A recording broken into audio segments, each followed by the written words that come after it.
Kutolong satu keluarga yang kecelakaan namun balasannya malah tak tahu diri, hingga kulakukan ini dan bikin mereka menyesal. Halo Bunda, semoga Bunda semuanya dalam keadaan sehat dan bahagia ya. Sebelum masuk ke ceritanya, jangan lupa like, komen dan subscribe channel ini ya. Selamat menonton. Langit kelam seolah tercurah ke bumi sore itu. Butiran hujan yang deras menghantam aspal jalanan, menciptakan genangan-genangan yang semakin meluas di sepanjang ruas jalan menuju pinggiran kota. Aku, Wika, berusia 26 tahun, memacu sepeda motorku dengan hati-hati, berusaha menembus tirai hujan yang semakin lebat. Tangan yang menggenggam erat stang motor sudah mulai lembab oleh campuran air hujan dan keringat. Perjalanan pulang dari kantor yang biasanya hanya memakan waktu 30 menit, hari ini terasa tak kunjung usai. Berteduh dulu saja mungkin, gumamku dalam hati, sambil melirik ke kanan dan kiri mencari tempat yang tepat untuk berhenti. Namun naluriku terus mendorong untuk segera sampai di rumah, di balik selimut hangat dengan secangkir teh di tangan. Tiba-tiba, di sebuah tikungan yang cukup terpencil, mataku menangkap bayangan sesuatu yang tidak biasa. Sebuah mobil sedan berwarna silver terperosok ke dalam selokan samping jalan. Bagian depannya sudah penyok parah, sementara lampu depannya masih berkedip-kedip lemah seperti sedang bernapas terakhir. Tanpa pikir panjang, aku segera menepikan motorku di bahu jalan yang agak aman, meski hujan masih membasahi seluruh tubuhku. "Permisi, ada yang perlu bantuan?" teriakku sambil mendekati mobil yang sudah ringsek itu. Dari dalam mobil, terdengar suara tangisan dan rintihan. Aku membuka pintu mobil yang sudah agak penyok, dan melihat 3 orang di dalamnya. Seorang pria muda yang duduk di kursi pengemudi terlihat bingung, seorang wanita tua di sampingnya memegangi dahinya yang berdarah, dan seorang gadis muda di kursi belakang sedang histeris menangis. Tolong kami," ucap pria itu dengan suara serak. "Saya Mas Adam. Ini ibu saya, Bu Wati, dan adik saya, Yumna. Kami kecelakaan. Mobil kami tergelincir." "Apa ada yang luka parah?" tanyaku sambil memperhatikan kondisi mereka satu persatu. Kepala ibu terbentur kaca depan. Jelas Mas Adam dengan panik. Yumna juga terlihat shock sekali. Saya tidak tahu harus berbuat apa." "Tenang, saya bantu kalian ke rumah sakit terdekat," kataku dengan tegas, meski dalam hati juga cukup cemas. "Bisa keluar dari mobil? Hati-hati." Aku membantu Mas Adam mengeluarkan Bu Wati yang masih terlihat limbung. Darah masih mengalir dari dahinya, bercampur air hujan yang terus mengguyur kami. "Anak baik sekali kamu," ucap Bu Wati lemah sambil memegangi tanganku. "Tuhan yang kirim kamu untuk menolong kami." Sementara itu, Yumna masih terduduk lemas di kursi belakang. Tangisannya baru saja mereda menjadi isakan. Matanya merah dan kosong, seperti masih tidak percaya dengan apa yang terjadi. "Yumna, ayo kita pergi ke rumah sakit," bujukku sambil mengulurkan tangan. Tapi mobilnya." Protes Mas Adam ragu-ragu. "Kesehatan kalian lebih penting," potongku. "Nanti bisa urus mobilnya setelah kondisi kalian stabil." Aku segera memesan taksi online melalui aplikasi di ponselku yang sudah basah kuyup. Sambil menunggu taksi datang, aku berusaha memberikan pertolongan pertama pada luka di kepala Bu Wati dengan peralatan P3K yang selalu kubawa di motor. "Kamu sangat terlatih," puji Mas Adam sambil memperhatikan caraku membersihkan luka.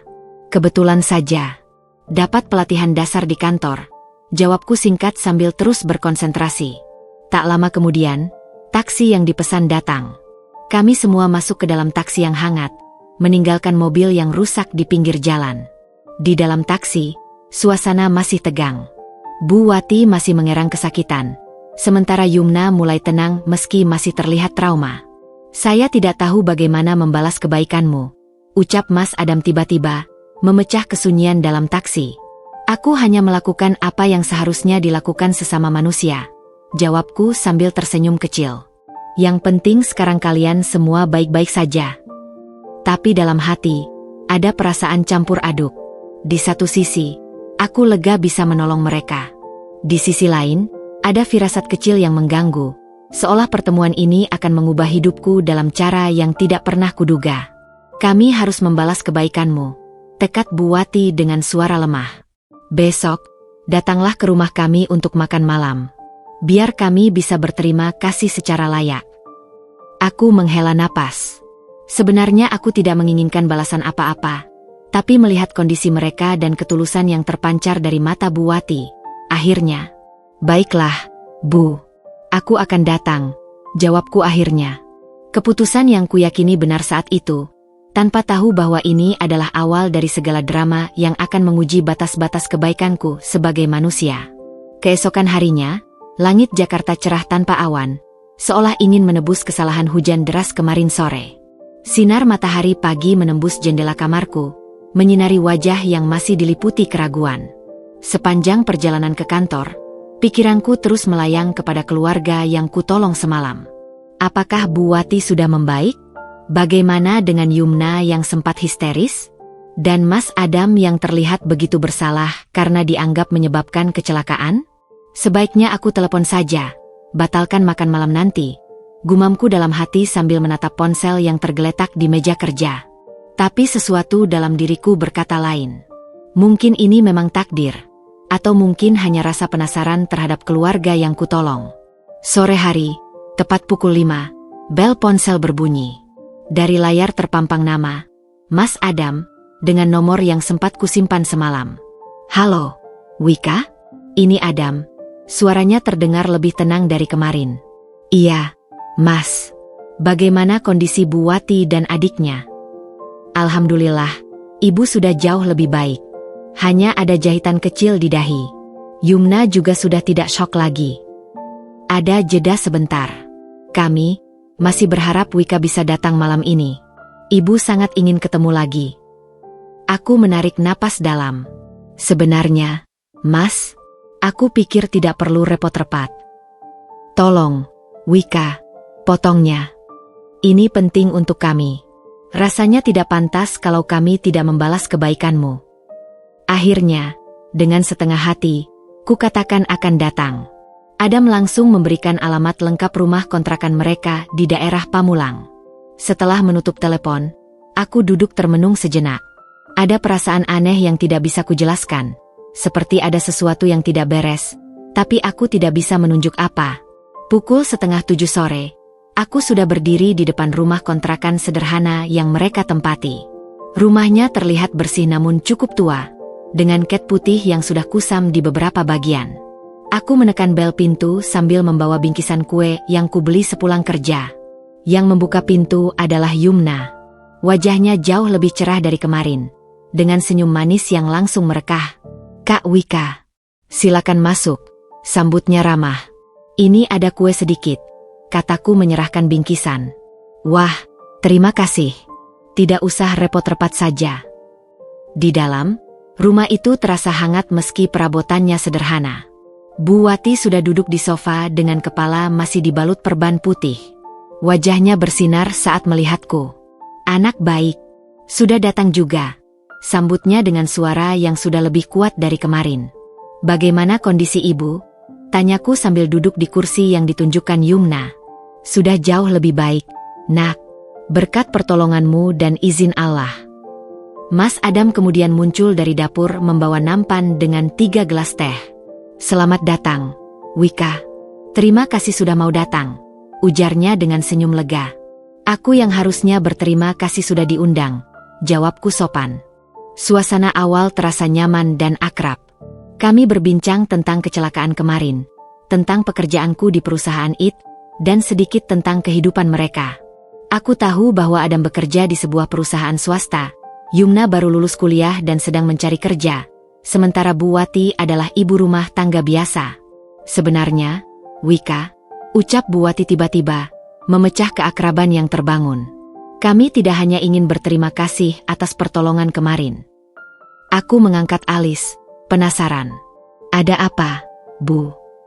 Kami ingin menjadikan kamu seperti keluarga," lanjut Bu Wati dengan mata berbinar. "Kamu tahu, kami tidak punya keluarga besar di Jakarta.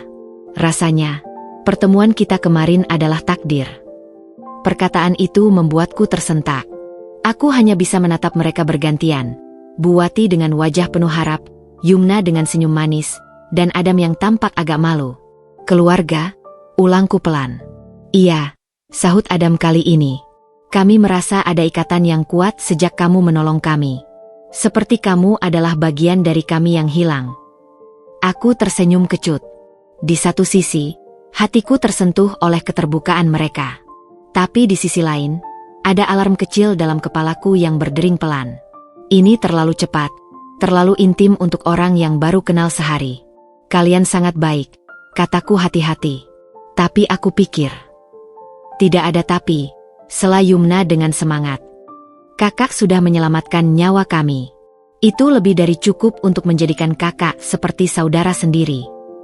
Makan malam pun dilangsungkan di meja makan sederhana. Masakan Bu Wati memang lezat, dan percakapan mengalir lancar. Tapi semakin malam, semakin banyak hal-hal pribadi yang mereka tanyakan.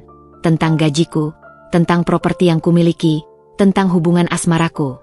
Wika, kamu kan kerja di perusahaan IT yang besar ya? Tanya Adam sambil menyuap nasi. Iya, di Multitech Solutions. Jawabku singkat. Wah, pasti gajinya besar, timpal Yumna. Aku juga pengen kerja di perusahaan kayak gitu.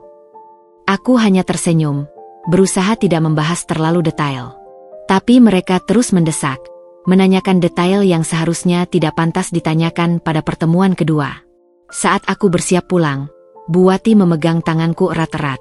Kamu harus sering-sering main ke sini, ya? Anggap saja rumah sendiri. Aku akan berusaha, Bu, jawabku diplomatis. Dan ingat, tambah Adam sambil mengantarku ke pintu. Kamu sekarang sudah seperti saudara bagi kami. Kalau ada apa-apa, kami di sini untukmu. Saat berjalan menuju motor, aku menarik napas dalam.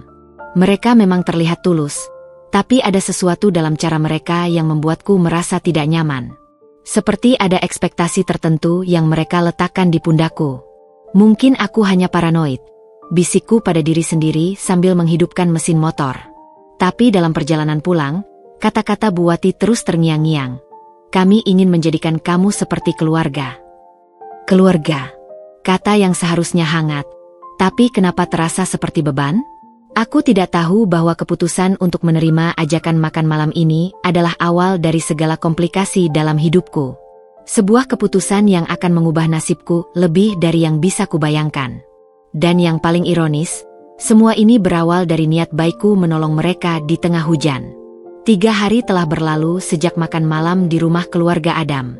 Aku berusaha melanjutkan rutinitas normal, bekerja dari pukul 9 sampai 6, meeting dengan klien, menyelesaikan proyek-proyek desain, dan menghadiri sesi brainstorming dengan tim developer.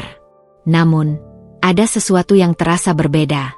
Seperti ada bayangan yang perlahan mulai mengikuti langkahku.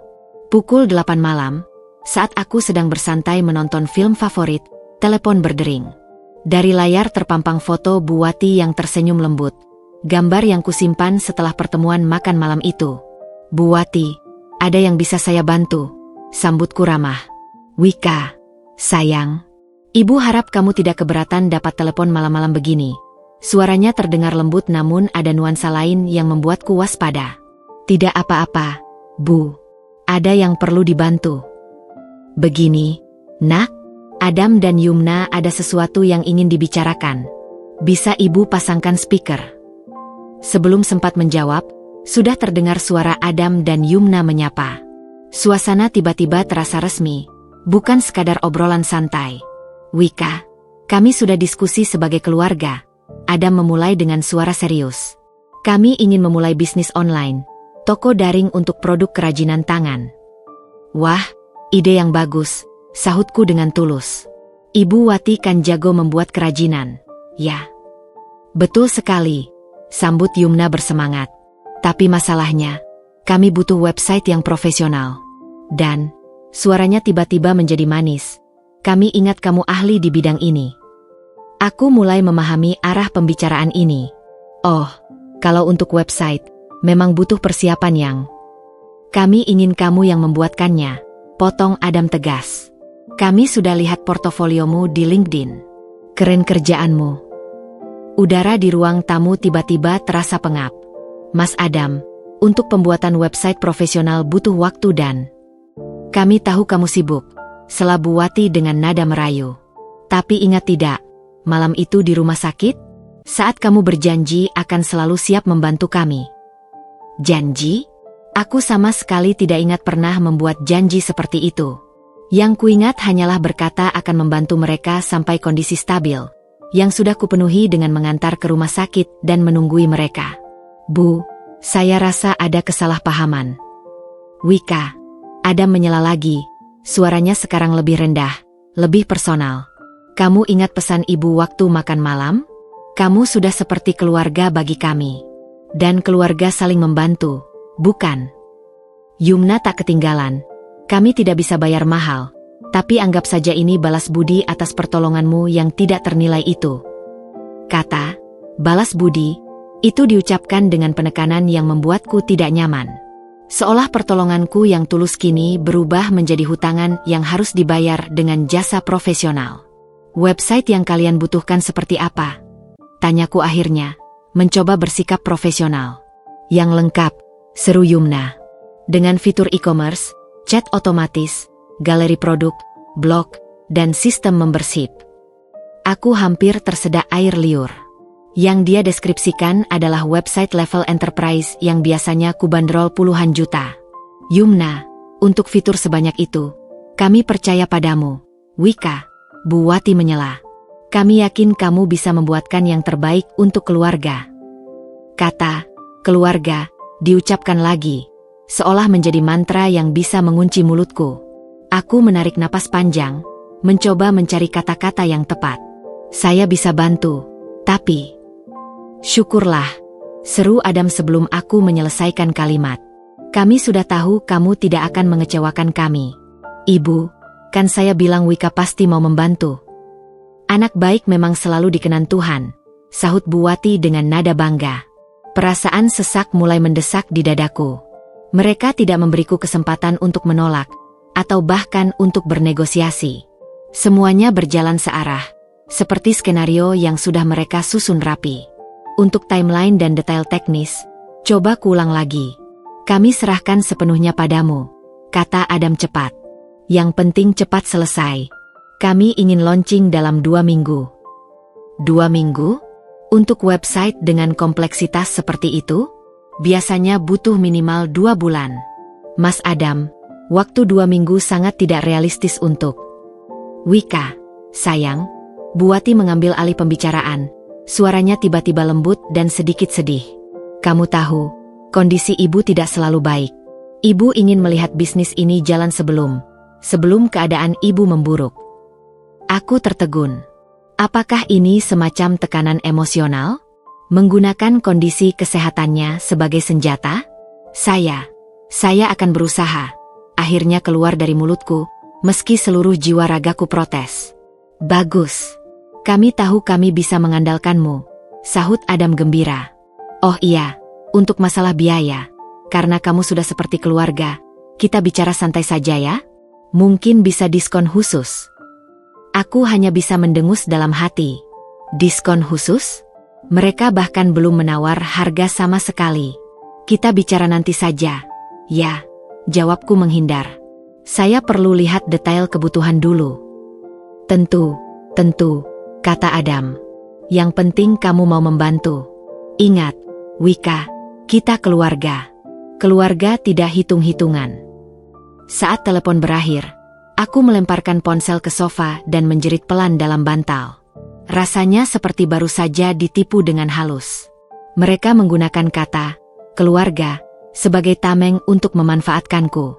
Dan yang paling membuatku kesal, aku membiarkan itu terjadi.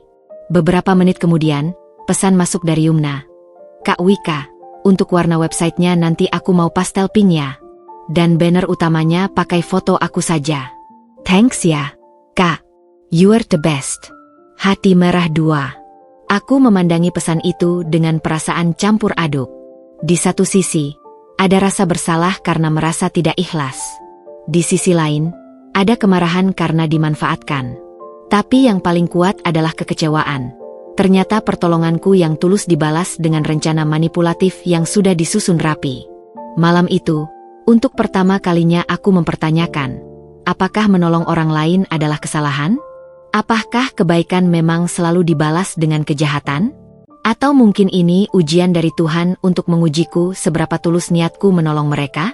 Yang pasti, ini baru bab 3 dari drama yang tidak kunantikan. Dan firasatku mengatakan, ini masih akan menjadi lebih buruk. Pagi itu, sinar matahari yang biasanya kusambut dengan semangat, kini terasa menyilaukan dan menyebalkan.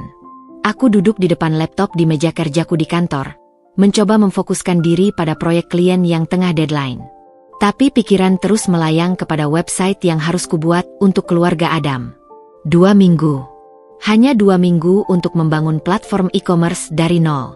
Pukul 10 pagi, notifikasi WhatsApp berderet-deret.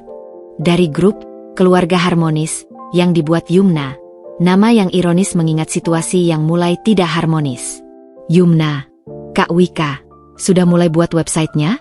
Aku tidak sabar pengen lihat hasilnya. Wajah tersenyum dengan mata bahagia. Bu Wati, selamat pagi, sayang. Ibu doakan yang terbaik untuk pekerjaanmu hari ini. Semoga website kita cepat selesai ya. Mas Adam, Wika, tolong prioritize project kita. Ini penting untuk masa depan keluarga. Aku menghela napas panjang. Project kita. Masa depan keluarga. Kata-kata itu semakin sering mereka gunakan, seolah aku memang memiliki tanggung jawab moral terhadap kesuksesan bisnis mereka. Saya sedang mengerjakan draft awal. Nanti sore akan saya kirim previewnya. Yumna, wah boleh juga. Oh iya, Kak, untuk homepage-nya nanti tolong kasihin animasi yang wow ya. Like snowfall effect gitu. Dan musik background yang romantik. Aku hampir menjerit. Efek salju? Musik latar? Untuk website e-commerce kerajinan tangan? Yumna, untuk website profesional biasanya tidak menggunakan. Bu Wati, Wika sayang, tolong turuti keinginan adikmu ya. Dia kan anak muda, pasti lebih tahu tren sekarang. Mas Adam, iya, Wika. Kita harus mengikuti pasar. Yumna kan lulusan marketing. Aku mengetik dengan gemas. Jari-jariku mengetuk keyboard lebih keras dari biasanya. Baik, akan saya coba. Sepanjang hari, WhatsApp grup itu terus berdering. Permintaan mereka semakin tidak masuk akal. Yumna mengirim puluhan referensi website mewah dengan fitur-fitur kompleks. Sementara Bu Wati terus mengingatkanku tentang kebaikan hati dan rasa terima kasih yang seharusnya ku bicara. Saat jam makan siang, telepon dari Adam membuatku harus meninggalkan makan siang. Wika, ada waktu sebentar. Suaranya terdengar mendesak. Sebentar saja, Mas. Saya ada meeting sebentar lagi. Kami butuh logo yang bagus untuk brand kita. Bisa kamu buatkan beberapa opsi? Logo juga? Tanyaku tak percaya. Biasanya untuk pembuatan logo itu. Kamu kan jago desain, potongnya. Ini kan untuk kita sendiri. Nama brandnya, Keluarga Kreatif. Sesuai dengan konsep keluarga kita. Aku menarik napas dalam. Baik, akan saya coba buatkan. Oh iya, untuk warna, pakai kombinasi emas dan merah marun ya. Kelas gitu. Sore hari, dengan mata yang sudah berkunang-kunang karena menatap layar terlalu lama, aku mengirim draft pertama website. Hanya dalam waktu 5 menit, telepon dari Yumna langsung masuk. Kak Wika, suaranya cempreng. Ini kok sederhana banget? Aku mau yang seperti referensi yang aku kirim tadi. Yumna, website yang kamu inginkan butuh waktu pengerjaan berbulan-bulan. Tapi kan kamu sudah janji. Hardiknya, kamu kan bilang akan membantu kami. Ini namanya membantu setengah-setengah. Perasaan bersalah mulai menyergap. Mungkin aku memang tidak cukup berusaha? Mungkin aku bisa mengorbankan waktu tidurku untuk memenuhi permintaan mereka? Malam itu, bukannya beristirahat, aku justru duduk lagi di depan laptop. Kafein menjadi teman setia saat aku berusaha memenuhi permintaan mereka yang semakin tidak masuk akal. Pukul 11 malam, Bu Wati menelepon. Masih kerja, Nak? Suaranya lembut. Masih, Bu. Untuk website ini. Anak rajin. Ibu turut doakan semoga sukses. Oh iya, bentar lagi kan akhir bulan. Kamu transfer gajimu kapan? Aku tercekat. Maaf, Bu. Biasanya kan gajian tanggal berapa? Biar ibu tahu kapan harus mendoakanmu. Pertanyaan yang seharusnya biasa saja. Tapi kenapa terasa seperti investigasi? Seperti mereka sedang mencoba mengetahui kondisi keuanganku? Bervariasi, Bu. Jawabku singkat. Kalau mau nabung atau investasi, Adam bisa bantu. Dia kan berpengalaman di bidang keuangan. Setelah telepon berakhir, aku memandangi layar laptop yang penuh dengan kode programming. Ada yang tidak beres. Ini bukan lagi tentang balas budi atau pertolongan. Ini mulai terasa seperti eksploitasi. Pukul 1 pagi, saat aku hampir menutup laptop, pesan dari Adam masuk. Wika, untuk fitur membersihnya tolong buat yang premium ya. Biar bisa tarik membersih fee dari customer. Kita butuh passive income. Aku tidak membalas. Tubuh dan pikiranku terlalu lelah.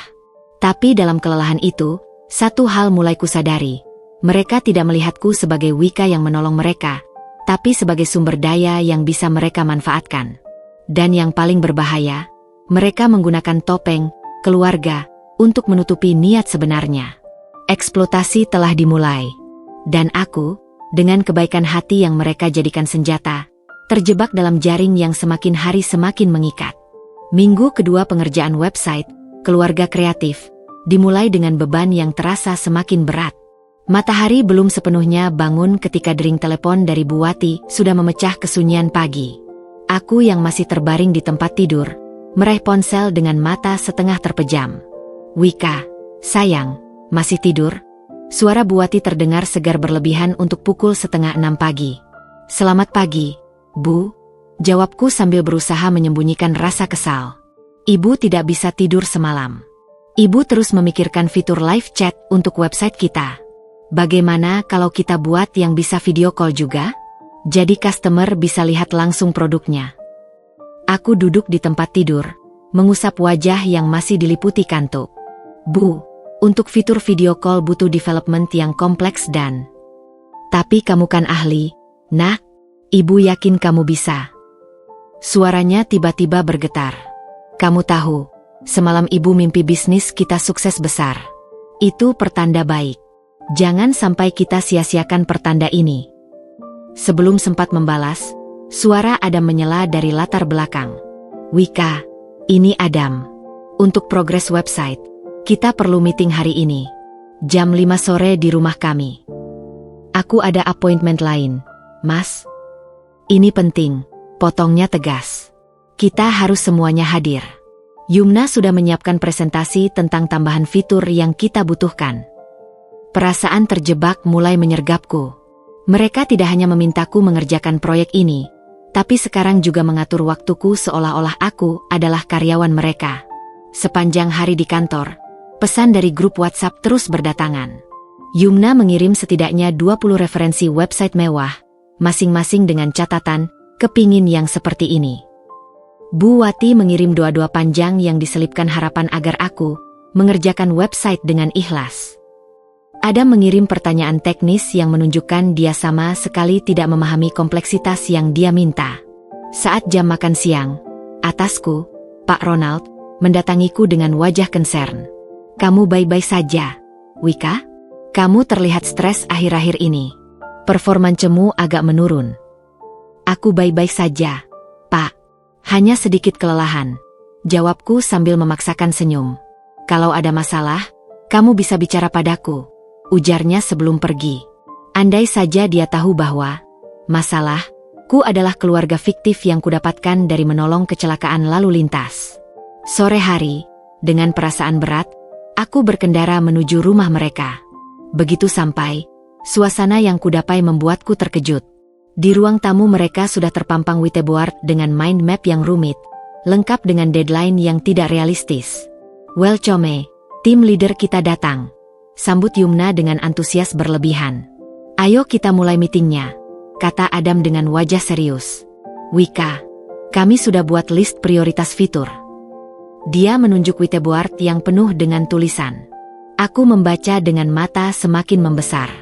Mereka meminta fitur-fitur yang biasanya butuh tim developer berbulan-bulan untuk menyelesaikannya.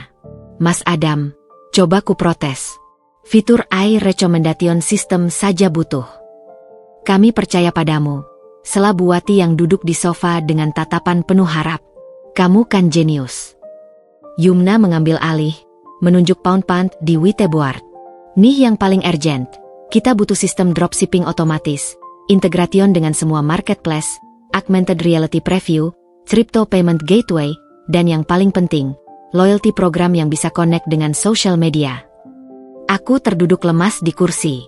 Yumna, untuk membangun semua itu, kami tambahkan satu fitur lagi. Potong Adam. Kami mau ada sistem multi-level marketing. Jadi member bisa mengajak member lain dan dapat komisi. Ini bukan lagi website e-commerce, kataku, tidak bisa menyembunyikan kekagetan. Ini seperti membangun Amazon versi mini. Exactly, seru Yumna girang. That's the vision. Pertemuan berlangsung 3 jam. 3 jam di mana aku terus-menerus mencoba menjelaskan tentang keterbatasan waktu, teknis, dan sumber daya. Tapi setiap kali aku mencoba menolak, mereka akan menggunakan senjata yang sama. Wika, ingat tidak waktu itu di rumah sakit? Kata Bu Wati tiba-tiba dengan mata berkaca-kaca. Saat ibu terbaring lemah, dan kamu berjanji akan selalu mendukung keluarga ini. Aku tidak. Kami anggap kamu saudara, sambung Adam dengan suara rendah. Saudara seharusnya saling mendukung, bukan mencari-cari alasan. Yumna menambah dengan nada manipulatif. Kakak kan sendiri saja. Tidak punya keluarga di Jakarta. Kami yang mau jadi keluarga kakak. Tapi keluarga harus saling bantu, bukan? Perasaan bersalah, kemarahan, dan kelelahan bercampur menjadi satu. Mereka menggunakan keterpencilan di Jakarta sebagai senjata. Menggunakan fakta bahwa aku memang tidak memiliki keluarga di sini untuk memaksaku tunduk pada keinginan mereka. Saat aku bersiap pulang, Adam menepuk pundaku. Kami harap kamu tidak mengecewakan kami, Wika. Ingat, semua ini untuk masa depan kita bersama. Di dalam mobil, aku duduk lama sebelum menghidupkan mesin. Air mata akhirnya menetes. Bukan karena lelah, tapi karena pengkhianatan. Aku menolong mereka dengan tulus, dan yang kudapat adalah beban yang semakin membelit. Malam itu, pesan terakhir dari Bu Wati. Jangan lupa, nak, besok kita butuh demo progresnya. Ibu yakin kamu bisa menyelesaikan semuanya. Ibu doakan yang terbaik. Ingat, keluarga tidak pernah mengecewakan keluarga. Aku memandangi pesan itu lama. Keluarga. Kata yang dulu terasa hangat, kini terasa seperti kutukan. Dan aku mulai menyadari bahwa untuk bertahan, aku harus belajar mengatakan, tidak. Meski kata itu akan membuatku dianggap tidak berterima kasih pada keluarga yang kuselamatkan itu. Hari Senin dimulai dengan email dari HRD yang membuat jantungku berdetak kencang. Subjeknya sederhana namun menegangkan. Permintaan klarifikasi mengenai konflik kepentingan. Isinya menanyakan tentang laporan dari sumber anonim yang menyebutkan aku menggunakan sumber daya perusahaan untuk kepentingan pribadi. Aku langsung tahu siapa dalang di balik ini. Sebelum sempat menyusun respons, telepon dari Bu Wati berdering. Suaranya terdengar tidak seperti biasanya, dingin dan penuh tuntutan. Wika, Adam bilang kamu belum juga menyelesaikan fitur multilevel marketing yang kita butuhkan. Bu, saya sedang ada masalah di kantor. Kami juga punya masalah, potongnya tajam. Kami sudah janji ke calon investor bahwa website akan ready minggu depan. Kamu tidak mau kan membuat kami malu? Aku menarik napas dalam, mencoba menenangkan diri. Bu, saya perlu fokus menyelesaikan masalah di kantor dulu. Ada laporan yang... Diam dulu. Suara Adam tiba-tiba mengambil alih telepon. Wika, dengar baik-baik. Kami tahu kamu menggunakan komputer kantor untuk mengerjakan website kami. Itu bisa dianggap pelanggaran, ya? Darahku membeku. Bagaimana kamu? Yumna lihat latar belakangmu saat video call minggu lalu. Ada stiker aset perusahaan di laptop MU. Suaranya semakin rendah, mengancam. Kami tidak ingin masalah ini jadi lebih besar. Tapi kalau kamu tidak menyelesaikan website sesuai permintaan kami. Ancaman itu menggantung di udara. Aku merasa seperti terjebak dalam jaring laba-laba yang semakin mengikat. Saya akan usahakan, kataku lemah. Bagus, sahutnya, tiba-tiba ramah kembali. Oh iya, Ibu ada yang mau bicara. Suara Bu Wati kembali. Kali ini kembali ke nada merayu yang biasa. Sayang, bentar lagi Yumna ada interview di perusahaan multinasional. Kamu kan punya tas Chanel Classic Flap yang itu. Bisa dipinjamkan tidak? Aku terkesiap. Tas pemberian almarhumah ibuku itu adalah barang paling berharga yang kumiliki. Bu, itu tas peninggalan ibu saya. Kami tahu, sela Bu Wati cepat. Tapi kan Ibu MU sudah tidak ada. Daripada tidak terpakai, mending dipakai buat hal yang penting. Ini untuk masa depan adikmu, loh. Rasa jijik mulai menggeliat di perutku. Mereka tidak hanya mengancam karierku, sekarang mereka mengincar barang-barang pribadiku. Saya tidak nyaman meminjamkan itu, Bu. Dengar, Wika. Suara Bu Wati tiba-tiba keras. Kami sudah anggap kamu keluarga. Keluarga seharusnya saling membantu. Ingat semua yang sudah kami berikan untukmu. Kasih sayang, perhatian. Yang saya ingat hanya tuntutan dan ancaman. Akhirnya keluar juga kemarahanku. Ada hening sejenak di seberang telepon. Lalu suara Adam yang kembali, dingin dan penuh peringatan. Wika, sebaiknya kamu pertimbangkan baik-baik. Kami punya bukti bahwa kamu menggunakan software licenset perusahaan untuk proyek kami. Itu bisa berakibat fatal untuk karirmu. Air mata mulai menetes. Ini sudah terlalu jauh. Kalian mau apa sebenarnya? Hanya 2 hal, jawab Adam dengan tenang yang menyeramkan. Selesaikan website dengan semua fitur yang kami minta, dan pinjamkan tas itu untuk interview Yumna. Kalau tidak, atau apa? Tanyaku berusaha tegar. Atau kami akan terpaksa melaporkan ke perusahaanmu bahwa kamu menyalahgunakan aset perusahaan. Dan mungkin juga ke polisi untuk pelanggaran hak cipta. Pukulan itu membuatku limbung. Mereka benar-benar memanfaatkan setiap celah untuk memaksaku tunduk. Sore harinya, dengan perasaan hancur, aku menghadapi meeting review dengan atasku. Wika, kata Pak Ronald dengan wajah serius. Kami dapat laporan anonim bahwa kamu menggunakan resources perusahaan untuk proyek pribadi. Ada penjelasan. Aku menarik napas dalam. Itu tidak benar, Pak. Kami juga dapat foto screenshot yang menunjukkan kamu mengerjakan sesuatu yang tidak terkait pekerjaan di jam kerja. Dia mengeluarkan printout yang menunjukkan coding website untuk bisnis keluarga Adam. Mereka benar-benar mengincarku. Aku terjebak. Saya sedang membantu saudara. Akhirnya keluar dari mulutku. Kalau untuk keluarga, kami bisa memaklumi, ujar Pak Ronald. Tapi pastikan tidak menggunakan resources perusahaan. Dan selesaikan masalah ini dengan baik. Sepulang dari kantor, dengan mata masih merah, aku menerima telepon dari Yumna. Kak Wika, untuk tasnya, besok bisa aku ambil jam berapa? Seolah tidak terjadi apa-apa. Yumna, aku tidak akan meminjamkan tas itu. Tapi Kak. Dan untuk website, potongku, suaraku bergetar namun tegas. Aku akan menyelesaikan versi sederhana sesuai kemampuan. Tidak lebih. Kakak egois, hardiknya. Setelah kami anggap keluarga, setelah kami beri kasih sayang, ini balasanmu? Kami akan. Aku tidak peduli lagi ancaman kalian, kataku memotong. Lakukan apa yang kalian mau. Tapi dalam hati, ketakutan masih membayang. Mereka sudah menunjukkan betapa jauh mereka bisa pergi. Dan firasatku mengatakan, ini belum berakhir. Permintaan yang melampaui batas ini hanyalah awal dari sesuatu yang lebih buruk. Pagi itu, langit Jakarta terlihat kelabu, seolah mencerminkan kondisi jiwaku. Aku berdiri di depan cermin di apartemen, berusaha menyusun kembali pecahan-pecahan keberanian yang tersisa. Mata yang bengkak dan wajah pucat menatap balik, mengingatkanku pada malam panjang yang kulewati dengan air mata dan kecemasan. Satu langkah pada satu waktu, Wika. Bisikku pada bayangan di cermin. Kamu kuat. Kamu bisa melewati ini. Tapi mantra penyemangat itu hancur berantakan ketika telepon dari Bu Wati berdering tepat saat aku akan berangkat kerja. Wika, sayang. Suaranya terdengar manis, tapi ada getaran manipulatif di baliknya. Kami dengar kamu sedang stres. Ibu turut sedih. Aku menghela napas, bersiap untuk pertempuran verbal lainnya. Saya baik-baik saja, Bu. Jangan bohong pada ibu, ujarnya, nadanya tiba-tiba seperti orang yang terluka. Kami semua mengkhawatirkanmu. Adam sampai tidak bisa tidur memikirkan kondisimu.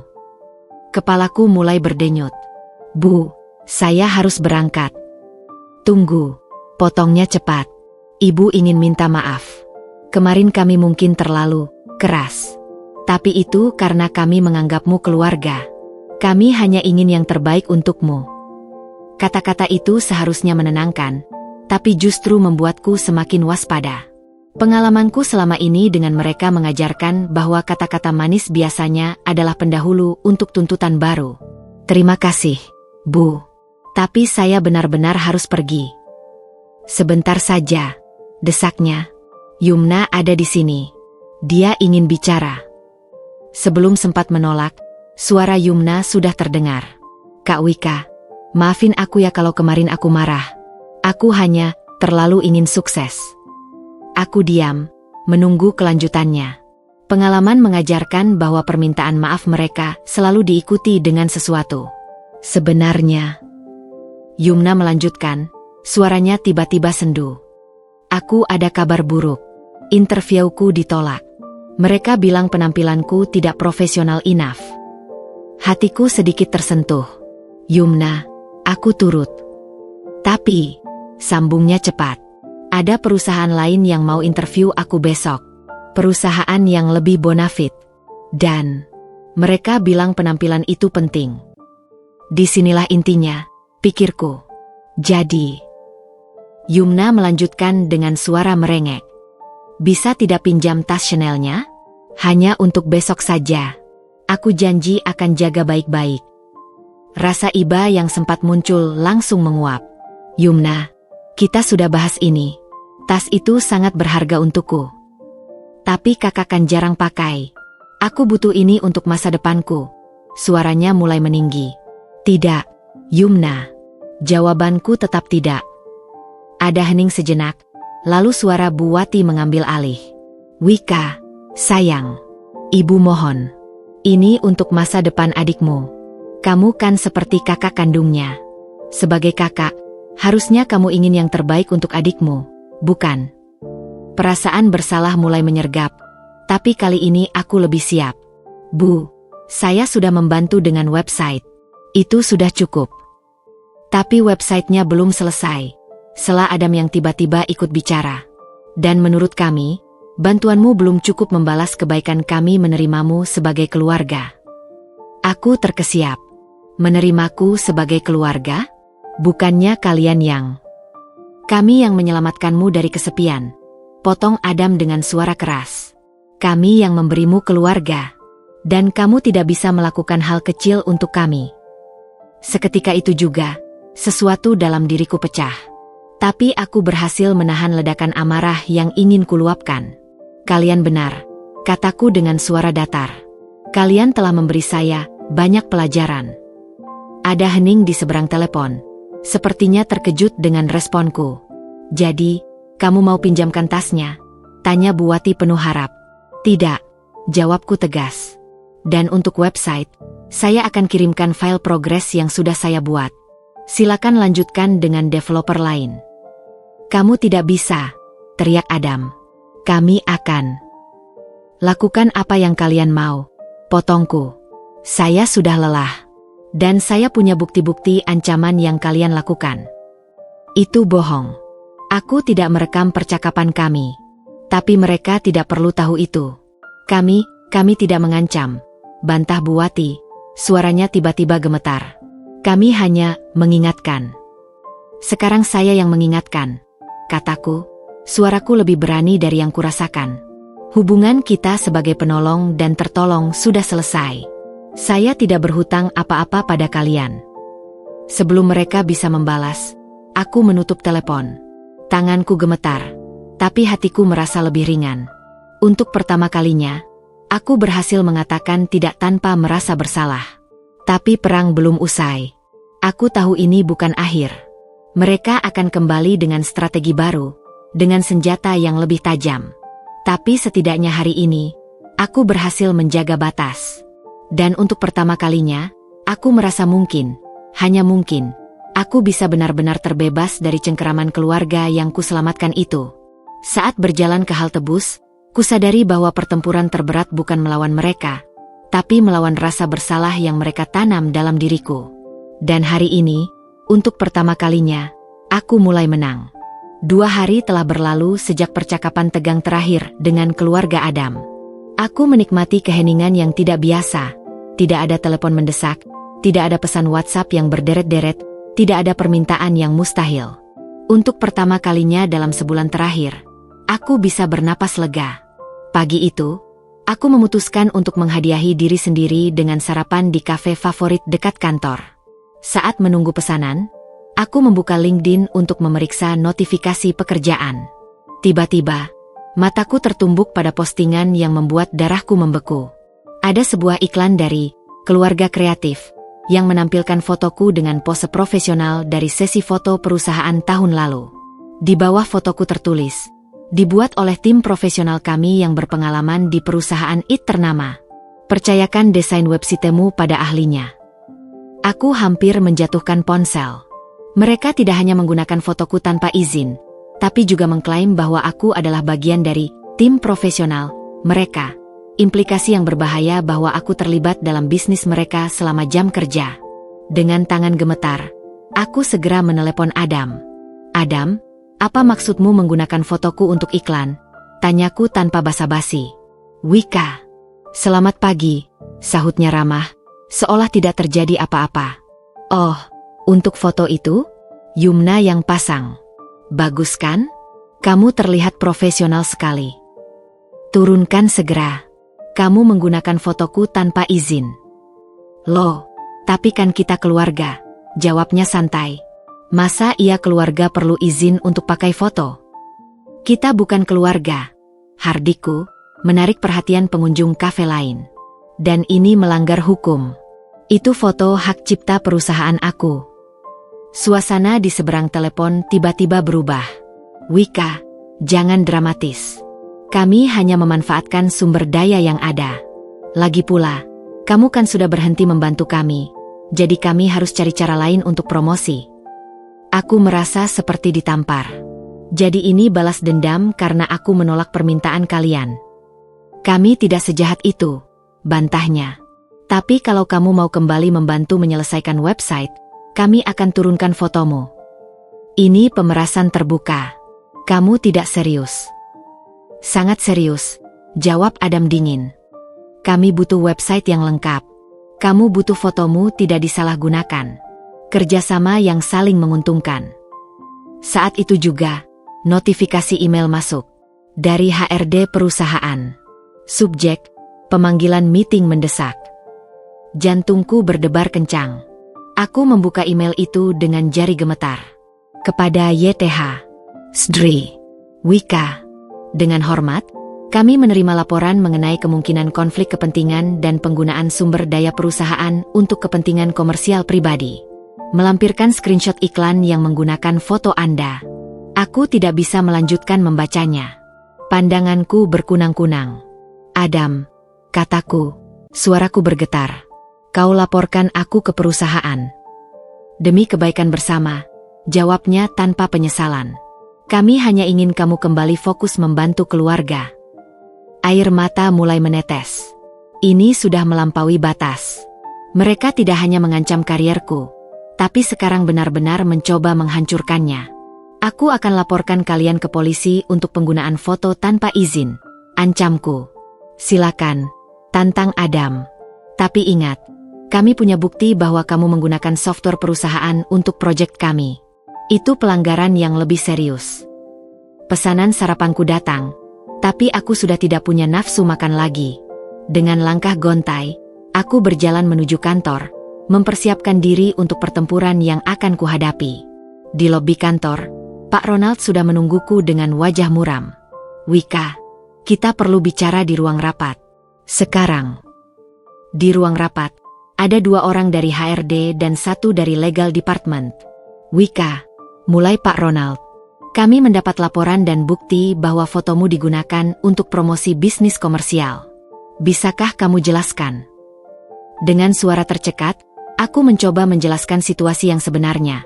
Tentang keluarga yang kutolong, tentang bagaimana mereka memanfaatkanku, tentang ancaman-ancaman mereka. Tapi saat aku menyelesaikan penjelasanku, kepala HRD menggeleng. Cerita yang menarik, Wika. Tapi faktanya, fotomu ada di iklan komersial. Dan kami punya bukti bahwa kamu memang mengerjakan proyek ini selama jam kerja. Mereka mengeluarkan screenshot-screenshot yang dikirim oleh sumber anonim. Semuanya menunjukkan aku sedang mengerjakan coding untuk website keluarga Adam. Ini tidak seperti yang terlihat. Belaiku putus asa. Mereka mengancam akan melaporkan aku jika tidak menuruti permintaan mereka. Laporan mereka sudah sampai ke kami, kata wanita dari legal department. Dan sayangnya, bukti-bukti ini cukup kuat. Saat meeting berakhir, Pak Ronald memintaku tetap di ruangan. Wika, aku percaya padamu, katanya. Tapi kau membuat kesalahan dengan terlibat dengan mereka. Sekarang, perusahaan harus mengambil tindakan. Tindakan apa? Tanyaku dengan hati berdebar. Kami harus menempatkanmu di suspension selama 1 minggu sambil melakukan investigasi. Gajimu akan ditahan selama periode itu. Keluar dari ruang rapat, rasanya dunia berputar. Karir yang telah kubangun bertahun-tahun hancur dalam sekejap karena orang-orang yang kuselamatkan. Saat sampai di apartemen, ada paket menungguku. Sebuah kotak kecil.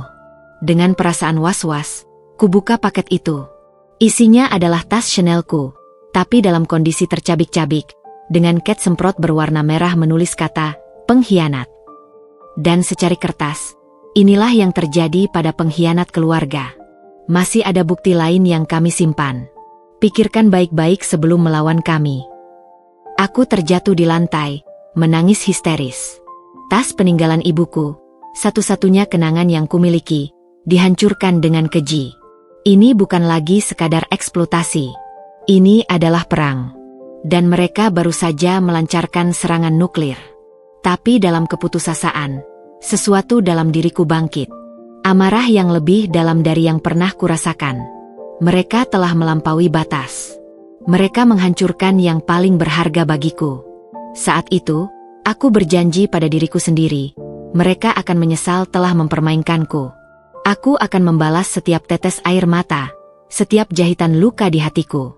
Pengkhianatan mereka telah mematikan sisi baikku. Dan yang tersisa sekarang adalah tekad untuk membalas dendam. 3 hari telah berlalu sejak suspensiku dari kantor. 3 hari yang kuhabiskan dengan merenungkan segala yang terjadi, sambil memandangi tas peninggalan ibuku yang sudah hancur tak berbentuk. Setiap sobekan pada kulit halus tas itu seperti mencabik-cabik hatiku. Tapi dari puing-puing keputusasaan, sebuah tekad baja mulai terbentuk. Pagi ini, telepon dari Adam kembali berdering. Aku melihat layar ponsel dengan tatapan dingin, mengambil napas dalam-dalam sebelum mengangkatnya. Kali ini, aku sudah siap. Wika, akhirnya kamu angkat telepon. Suara Adam terdengar datar. Kami perlu bertemu. Untuk apa lagi, Adam? Kalian sudah menghancurkan segalanya. Justru karena itulah kita perlu bertemu. Ada penawaran yang mungkin bisa menyelesaikan semua masalah ini. Pertemuan dijadwalkan di sebuah kafe yang sepi. Saat aku tiba, mereka sudah duduk di sudut paling belakang. Adam, Yumna, dan Bu Wati. Wajah mereka menunjukkan ekspresi yang berbeda-beda. Adam terlihat percaya diri, Yumna sedikit gugup, sementara Bu Wati tetap dengan senyum manipulatifnya. Wika, sayang, sambut Bu Wati seolah tidak pernah terjadi apa-apa. Kamu terlihat kurus. Stres ya? Ayo kita langsung ke intinya, kataku tanpa emotion, mengambil kursi di hadapan mereka. Adam menyeringai. Baiklah, kami akan buka kartu. Kami butuh pinjaman bank untuk mengembangkan bisnis. Nilainya cukup besar, 2 miliar. Aku terdiam, menunggu kelanjutannya. Aku tahu ini bukan sekadar pemberitahuan. Dan untuk itu, lanjut Adam, kami butuh penjamin. Seseorang dengan track record finansial yang bagus seperti kamu. Sekarang aku mengerti. Ini jauh lebih buruk dari yang kubayangkan. Kamu gila, bisikku. Kalian pikir aku akan mau menjadi penjamin pinjaman kalian? Kamu tidak punya pilihan, jawab Adam dingin. Dia mengeluarkan sebuah amplop dari tasnya. Ini adalah bukti-bukti bahwa kamu menggunakan software perusahaan untuk kepentingan pribadi. Juga rekaman suara di mana kamu mengakui sedang mengerjakan proyek kami. Yumna menunduk, tidak berani menatapku. Kak Wika, maaf, tapi ini untuk masa depan kita semua. Kalian merekam percakapan kita? Tanyaku tak percaya. Bu Wati mengangguk pelan. Kami harus melindungi diri, sayang. Dunia ini kejam. Tapi kalau kamu mau bekerja sama, semua bukti ini akan kami hancurkan. Rasa mual mendera perutku. Betapa jahatnya mereka. Rencana ini pasti sudah disusun sejak lama. Bahkan andai kata aku mau, kataku, berusaha tetap tenang, bank tidak akan menyetujui. Aku sedang disuspensi. Ingat? Karena laporan kalian. Adam tersenyum lebar. Itu masalah kecil. Kami sudah siapkan surat rekomendasi palsu yang menyatakan bahwa suspensimu sudah dicabut. Lagi pula, ini hanya formalitas. Bisnis kami akan sukses besar. Kamu tidak perlu khawatir tentang tanggungan. Aku memandangi mereka satu persatu. Keluarga yang kuselamatkan, yang kanggap sebagai manusia biasa dengan hati nurani, ternyata adalah monster berwajah manusia. Jadi begini rencana kalian, kataku perlahan. Hancurkan karierku, lalu paksaku untuk menanggung hutang miliaran. Lihat sisi positifnya, bujuk Bu Wati. Kalau bisnis kami sukses, kamu juga akan dapat bagian. Kami janji. Tiba-tiba, Yumna mengeluarkan selembar kertas dari tasnya. Ini draft perjanjiannya. Kak, kami sudah siapkan semuanya. Dia menyodorkan kertas itu padaku. Mataku membelalak saat membaca isinya.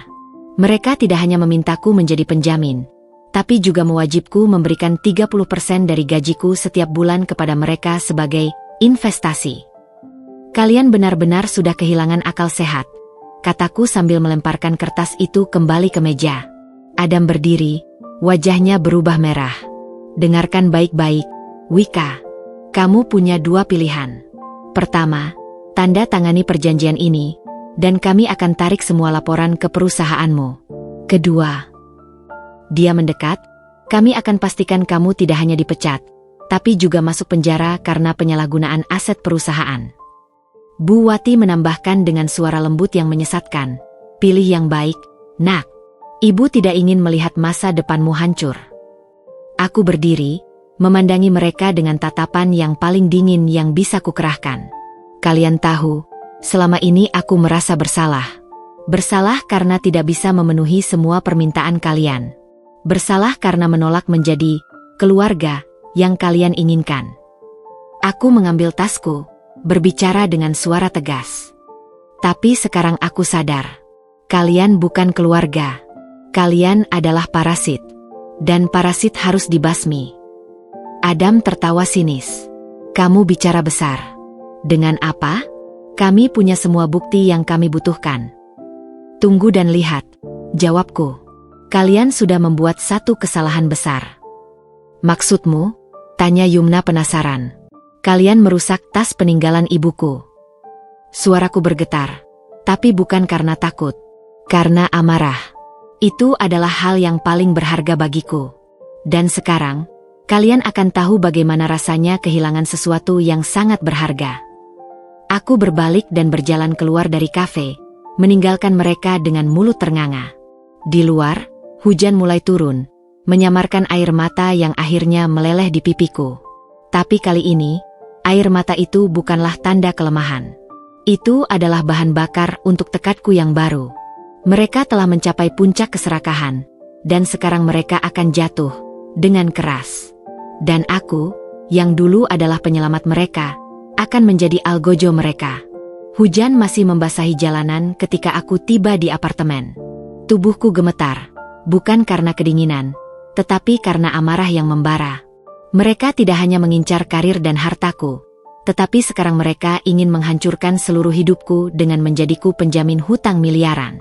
Dengan tangan yang masih bergetar, Aku menyalakan laptop. Sudah waktunya untuk berhenti menjadi korban dan mulai melawan. Pertama, aku mengirim email kepada atasanku, Pak Ronald, dengan segala kerendahan hati namun penuh ketegasan. Yang terhormat Pak Ronald, dengan surat ini saya ingin mengklarifikasi segala tuduhan yang dialamatkan kepada saya. Saya telah menjadi korban pemerasan dan ancaman dari keluarga yang saya tolong beberapa waktu lalu. Berikut adalah kronologi lengkap beserta bukti-bukti yang saya kumpulkan. Aku melampirkan screenshot percakapan WhatsApp, log telepon, dan foto tas yang dirusak. Meski tidak merekam percakapan, aku memiliki cukup bukti untuk menunjukkan pola pemerasan mereka. Tak lama kemudian, balasan dari Pak Ronald masuk. Wika, terima kasih atas klarifikasinya. Tim HR dan legal akan meninjau ulang kasus ini. Tetaplah tenang dan jangan melakukan kontak dengan mereka. Langkah berikutnya lebih berisiko. Aku menghubungi pengacara teman kuliah dulu, Devina, yang sekarang berkarir di firma hukum ternama. Devina, aku butuh bantuan, kataku saat teleponnya tersambung. Wika, sudah lama tidak berita. Ada masalah. Aku sedang menghadapi pemerasan dan pengancaman. Mereka merusak propertiku dan mengancam akan menghancurkanku secara finansial. Setelah mendengar ceritaku, Devina menghela napas. Ini serius, Wika. Tapi jangan khawatir, kita bisa melawan. Pertama, kita perlu mengumpulkan semua bukti. Kedua, kita harus melaporkan ke polisi. Malam itu, dengan bimbingan Devina, aku menyusun laporan lengkap untuk kepolisian. Setiap detail, setiap ancaman, setiap manipulasi kudokumentasikan dengan rapi. Keesokan harinya, saat fajar menyingsing, aku sudah berdiri di depan pintu apartemenku dengan tas berisi semua dokumen. Tiba-tiba, telepon dari Bu Wati berdering. Kali ini, aku siap. Wika, sayang, suaranya terdengar lembut. Kami berempat sudah sampai di lobi apartemenmu. Bisa kita bicara? Tidak perlu, Bu. Apapun yang ingin kalian katakan, katakan saja melalui pengacaraku. Pengacara, suaranya berubah tajam. Kamu tidak serius. Sangat serius. Dan mulai sekarang, semua komunikasi harus melalui Devina Siregar, SH dari firma hukum Siregar O Partners. Ada hening sejenak, lalu suara Adam yang marah mengambil alih. Kamu pikir dengan ancaman pengacara kami akan takut? Kami punya bukti yang bisa menghancurkanmu. Silakan laporkan apa yang kalian punya, jawabku tenang. Tapi ingat, sekarang aku juga punya bukti. Bukti pemerasan, ancaman, dan perusakan properti. Aku mendengar suara berisik di seberang telepon, seperti mereka sedang berdebat. Wika, dengarkan, kata Adam, kali ini dengan nada lebih lunak. Mari kita selesaikan ini secara kekeluargaan. Tidak perlu melibatkan pengacara. Kita bukan keluarga, jawabku dingin. Dan percakapan ini sudah selesai. Sebelum menutup telepon, aku mendengar teriakan Yumna. Dia tidak bisa melakukan ini pada kita. Saat aku turun ke lobi, mereka berempat sedang menungguku dengan wajah-wajah marah. Bu Wati langsung menghampiriku. Wika, tolong. Tangisnya palsu. Kita bisa berdamai. Ibu janji kami tidak akan mengganggumu lagi. Sudah terlambat, Bu, jawabku sambil berjalan menuju pintu keluar. Adam menghadangku. Kamu pikir kamu bisa menang? Kami punya koneksi. Kami akan hancurkan hidupmu. Aku berhenti, memandanginya dengan tatapan yang dalam. Kalian yang mengajariku betapa kejamnya dunia. Sekarang, aku sudah belajar. Devina sudah menungguku di mobil. Semuanya sudah siap? Laporan ke polisi dan gugatan perdata. Sudah, jawabku, meletakkan tas berisi dokumen di kursi belakang. Saat kami melaju menuju kantor polisi, teleponku berdering lagi. Kali ini dari nomor tidak dikenal. Saat kuangkat, suara laki-laki kasar berbicara. Wika, dengarkan baik-baik. Tarik laporanmu, atau kami akan berurusan dengan caramu sendiri. Siapa ini? Tanyaku, sambil memberi isyarat pada Devina untuk merekam. Teman Adam. Dia minta tolong untuk menyadarkan kamu. Kami tahu di mana kamu tinggal, kami tahu rutinitasmu. Devina segera mengambil teleponku. Ini Devina Siregar, pengacara klien saya. Ancaman Anda sudah terekam dan akan menjadi tambahan dalam laporan kami. Silakan hubungi saya jika ingin berkomunikasi lebih lanjut. Dia menutup telepon dan memandangiku. Mereka semakin nekat. Tapi jangan khawatir, ini justru menguatkan posisi kita. Di kantor polisi, dengan ditemani Devina, aku menyerahkan semua bukti. Petugas yang menerima laporannya mengangguk serius. Ini kasus yang cukup lengkap, Bu. Pemerasan, pengancaman, perusakan properti, dan sekarang ancaman lewat telepon. Kami akan proses. Saat kami keluar dari kantor polisi, matahari sudah tinggi. Untuk pertama kalinya dalam beberapa minggu, aku merasa ada harapan. Mereka tidak akan berhenti sampai di sini, peringat Devina. Tapi sekarang kita yang memegang kendali. Aku mengangguk, melihat kota di depan mata. Perlawanan telah dimulai. Dan kali ini, aku tidak akan mundur. Mereka yang memilih untuk menjadi monster, harus siap menghadapi pemburu. Pertempuran mungkin baru saja dimulai, tapi untuk pertama kalinya, aku merasa bersenjata lengkap. Dan yang paling penting, aku sudah tidak takut lagi. 2 minggu telah berlalu sejak aku melayangkan laporan resmi ke kepolisian. Musim hujan telah berganti dengan terik matahari yang menyengat, seolah mencerminkan perubahan nasib yang mulai berbalik. Aku masih dalam masa suspensi, tapi kini dengan status sebagai korban yang sedang dalam proses hukum, perusahaan mulai mempertimbangkan untuk mencabut sanksi tersebut. Pagi itu, aku duduk di balkon apartemen menikmati secangkir teh ketika telepon dari Devina berdering. Wika, ada perkembangan. Suaranya terdengar bersemangat. Polisi sudah mengeluarkan surat panggilan pertama untuk keluarga Adam. Mereka dijadwalkan untuk pemeriksaan besok. Jantungku berdebar kencang. Apa ini berarti kasusnya sudah diproses serius? Lebih dari itu, sahut Devina. Karena ada unsur ancaman dengan kekerasan melalui telepon yang kemarin, kasus ini sekarang ditangani unit cybercrime. Mereka sedang melacak sumber telepon ancaman itu. Sementara itu, di sisi lain kota, kekacauan mulai melanda keluarga Adam. Aku tahu ini dari adik kelas kuliah yang kebetulan tinggal di kompleks yang sama dengan mereka. Pukul 08.00, Yumna menelepon dengan suara panik. Kak, ada polisi di depan rumah. Mereka bawa surat panggilan. Suara Adam terdengar marah di latar belakang. Diam. Ini karena kau dan ibu yang serakah. Pukul 10.30. Bu Wati menelepon, suaranya gemetar. Adam, tolong pulang. Ada debt collector datang.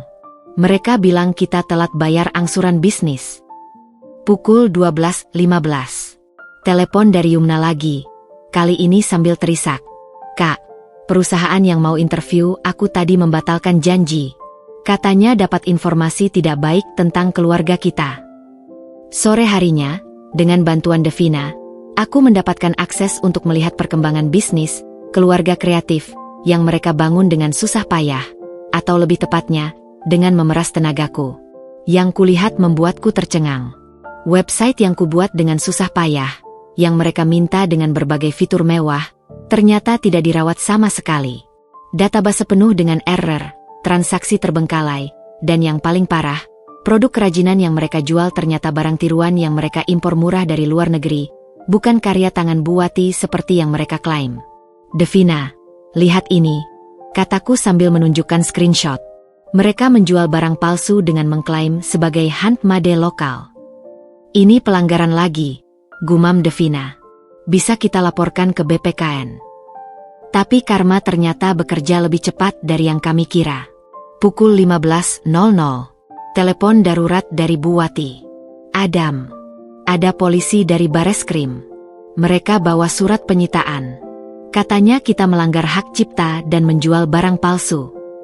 Rupanya, salah satu customer mereka adalah pengacara yang mengetahui bisnis ilegal mereka. Laporan sudah diajukan seminggu yang lalu, dan sekarang baru dieksekusi. Malam harinya, aku mendapat telepon dari nomor tak dikenal. Saat kuangkat, suara Adam yang terdengar hancur menyapa. Wika, kita perlu bicara. Semua komunikasi melalui pengacaraku. Adam. Tolong. Suaranya terputus-putus. Mereka menyita semua barang kita. Komputer, peralatan, bahkan perabotan rumah. Ibu stres berat. Dia dirawat di rumah sakit. Untuk sesaat, hatiku tersentuh. Tapi kemudian aku ingat tas ibuku yang hancur, ancaman-ancaman yang mereka lontarkan, dan upaya mereka untuk menghancurkan hidupku. Karma, Adam. Kalian menabur angin, sekarang menuai badai. Kami mau minta maaf. Tarik laporanmu, tolong. Terlambat, jawabku. Proses hukum harus berjalan. Tapi, aku menarik napas. Untuk Bu Wati, aku tidak akan tambahkan tuntutan untuk pengrusakan tas. Anggap itu sebagai terakhir kalinya aku berbaik hati pada kalian. Telepon terputus. Aku berdiri di balkon, memandang kota yang mulai diterangi lampu-lampu malam.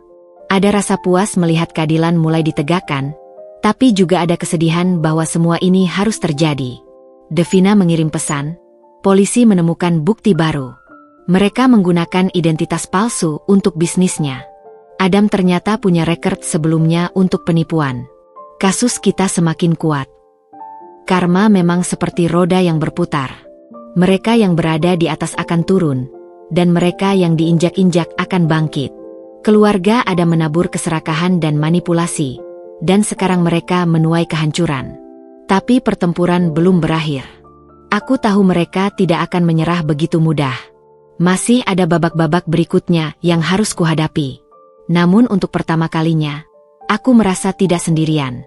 Keadilan mulai berpihak pada yang benar. Dan yang paling penting, aku belajar bahwa kebaikan harus disertai dengan keberanian untuk menegakkan batas. Menolong itu mulia, tapi membiarkan diri dieksploitasi adalah kebodohan. Malam itu, untuk pertama kalinya dalam sebulan terakhir, aku bisa tidur dengan tenang. Karma telah mulai bekerja, dan aku siap menyaksikan dan memperjuangkan keadilan hingga titik terakhir. Senin pagi, kabut masih menyelimuti kota Jakarta ketika aku tiba di kantor polisi untuk memberikan keterangan tambahan.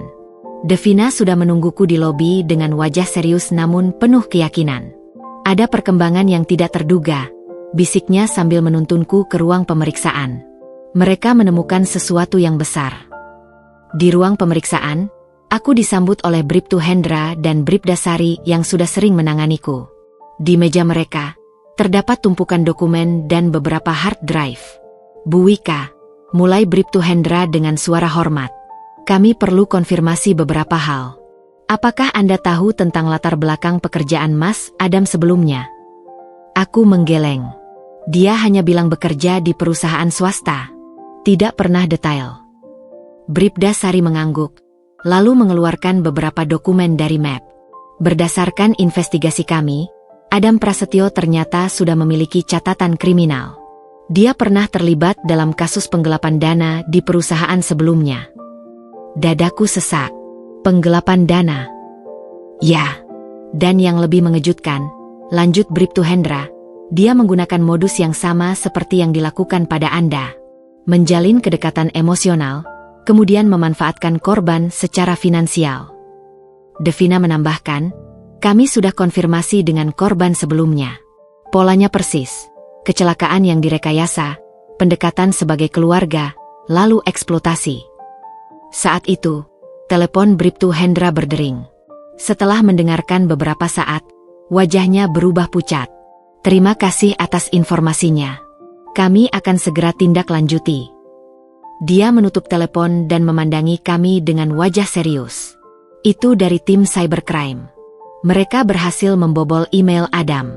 Ada sesuatu yang mengerikan. Dia membuka laptop dan menunjukkan email-email yang berisi percakapan antara Adam dengan seorang dokter tidak bermoral. Rencana mereka membuat Bu Wati tampak sakit parah untuk menarik simpati dan mempermudah pemerasan. Jadi, kecelakaan itu, kataku terbata-bata. Rekayasa, jawab Bribda Sari. Mereka sengaja menabrakkan mobil keselokan dengan kecepatan rendah. Bu Wati hanya dibuat seperti terluka dengan make-up khusus. Aku terduduk lemas. Semuanya adalah sandiwara. Dari awal hingga akhir. Satu hal lagi, Bribtu Hendra melanjutkan. Mereka menemukan catatan transaksi. Keluarga ini sudah menipu setidaknya 5 korban sebelum Anda. Total kerugian mencapai miliaran rupiah. Sore harinya, kami mendapat kabar bahwa Adam ditangkap di rumah sakit tempat Bu Wati dirawat. Yumna berhasil melarikan diri, tapi tidak untuk lama. Pukul 16.30. Wawancara eksklusif dengan salah satu korban sebelumnya. Ibu Sinta, seorang janda parubaya, dengan mata berkaca-kaca bercerita padaku dan Devina. Mereka mendekati saya saat saya sedang berduka karena suami saya meninggal. Bilangnya ingin menghibur, tapi akhirnya mereka menguras semua tabungan suami saya. Pukul 18, telepon dari mantan atasan Adam. Pak Bambang, direktur di perusahaan sebelumnya, menjelaskan melalui telepon. Adam kami pecat karena ketahuan menggelapkan dana perusahaan. Dia membuat perusahaan fiktif dan mentransfer uang ke sana. Modusnya mirip dengan yang dia lakukan pada Bu Wika. Pukul 19.30. Pengakuan mengejutkan dari Yumna. Yumna yang ketakutan akhirnya menyerahkan diri. Dalam pemeriksaan, dia mengaku, "Aku hanya ikut perintah Kak Adam. Dia yang mastermindnya." Ibu sebenarnya tidak setuju, tapi dia takut pada Adam. Malam itu, di kantor polisi, aku bertemu dengan Bu Wati yang sedang dirawat di ruang khusus. Wajahnya tampak tua dan lemah. "Maafkan Ibu, Nak," bisiknya dengan suara parau. Ibu tidak tegas pada Adam. Ibu biarkan dia melakukan semua ini, karena ibu takut kehilangan satu-satunya anak laki-laki. Ternyata, di balik semua drama ini, ada seorang ibu yang lemah dan takut, dan seorang anak yang memanfaatkan ketakutan ibunya untuk kejahatan. Devina memegang pundakku. "Ini hampir selesai, Wika. Mereka akan menghadapi konsekuensinya." Tapi yang paling mengejutkan datang ketika Bribtu Hendra menunjukkan bukti terbaru. Adam ternyata juga terlibat dalam sindikat penipuan online yang lebih besar. Dia bukan hanya penipu kecil-kecilan, tapi bagian dari jaringan yang sudah lama dicari polisi. "Kami sudah mengamankan semua bukti," kata Bribtu Hendra. "Ini akan menjadi kasus besar. Dan Anda, Bu Wika, adalah pahlawan yang berhasil membongkar jaringan ini." Aku terduduk, tidak percaya dengan semua yang terjadi. Dari sekadar menolong keluarga kecelakaan, kini aku terlibat dalam pengungkapan sindikat kejahatan terorganisir. Pulang dari kantor polisi, kota Jakarta tampak berbeda. Lampu-lampu neon yang biasanya kulihat sebagai simbol kemajuan, kini terasa seperti saksi bisu dari segala kejahatan yang tersembunyi di balik senyum manis dan kata-kata keluarga. Skandal itu akhirnya terungkap. Kebenaran yang lebih aneh dari fiksi. Dan aku adalah orang yang kebetulan berada di tempat yang tepat pada waktu yang tepat, untuk menghentikan sebuah lingkaran kejahatan yang sudah berlangsung terlalu lama. Tapi satu pertanyaan masih tersisa. Apakah ini benar-benar akhir? Atau masih ada kejutan lain yang menungguku di bab-bab berikutnya? 6 minggu telah berlalu sejak penangkapan Adam. Aku kembali ke rutinitas kantor dengan status yang telah dipulihkan sepenuhnya. Bahkan dengan promosi baru sebagai bentuk permintaan maaf perusahaan atas ketidaknyamanan yang kualami. Tapi kedamaian itu tidak berlangsung lama. Pagi itu, saat aku sedang memimpin rapat tim, resepsionis menelepon dengan suara tergesa-gesa. "Bu Wika, ada seseorang di lobi yang mengaku ibu angkat Anda. Dia membuat keributan." Jantungku berdetak kencang. Saat aku turun ke lobi, yang kulihat adalah pemandangan yang menyedihkan. Bu Wati berdiri dengan pakaian lusuh, dikelilingi oleh security. Matanya merah dan wajahnya tampak 10 tahun lebih tua. "Wika, akhirnya kamu datang," teriaknya sambil berlari mendekat. Security dengan sigap menghalanginya. "Bu Wati, apa yang terjadi?" tanyaku dengan suara datar. Mereka akan menyita rumah kami. Semua barang kami. Kamu harus membantu kami." Aku meminta security untuk memberi kami ruang privasi di ruang tamu kecil. Begitu duduk, Bu Wati mulai menangis histeris. Setelah Adam ditangkap, semua hutangnya terbongkar. Rentenir datang setiap hari. Debt collector mau menyita segala-galanya. "Bu, saya tidak mengerti. Kenapa datang pada saya? Kamu kan sukses. Lihat ini." Dia mengacungkan tangan ke sekeliling. "Kamu kerja di gedung mewah, pasti punya uang. Pinjamkan kami 500 juta saja. Untuk lunasi hutang-hutang yang paling mendesak. Aku terkesiap. 500 juta? Bu, saya tidak punya uang sebanyak itu. Jangan bohong, hardiknya tiba-tiba. Kami tahu gajimu besar. Atau kamu mau lihat kami mati di jalan. Dia mulai menarik-narik bajunya, membuat keributan. Beberapa karyawan mulai melongok ke ruang tamu. Bu Wati, tenang. Saya akan panggilkan. Tidak. Jangan panggil polisi. Tangisnya. Mereka sudah ancam akan menambah tuntutan pada Adam jika kami tidak bayar hutang-hutang ini.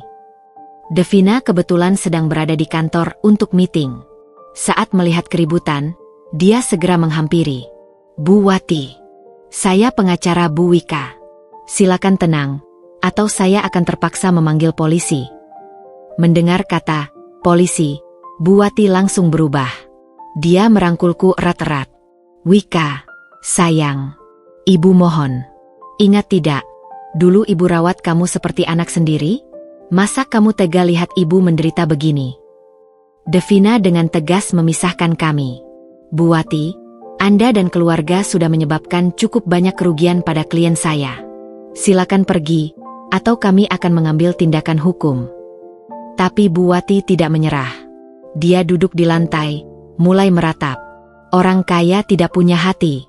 Kami yang sudah anggap dia keluarga, dibalas dengan pengaduan. Sekarang kami mau bangkrut, dia tidak mau membantu. Kepalaku pusing. Beberapa karyawan mulai merekam dengan ponsel mereka. Ini bisa menjadi skandal baru.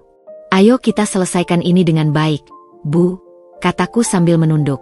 Saya tidak bisa beri uang, tapi saya bisa bantu carikan bantuan hukum untuk urusan hutang Anda. Bantuan hukum? Kami butuh uang, bukan pengacara, teriaknya.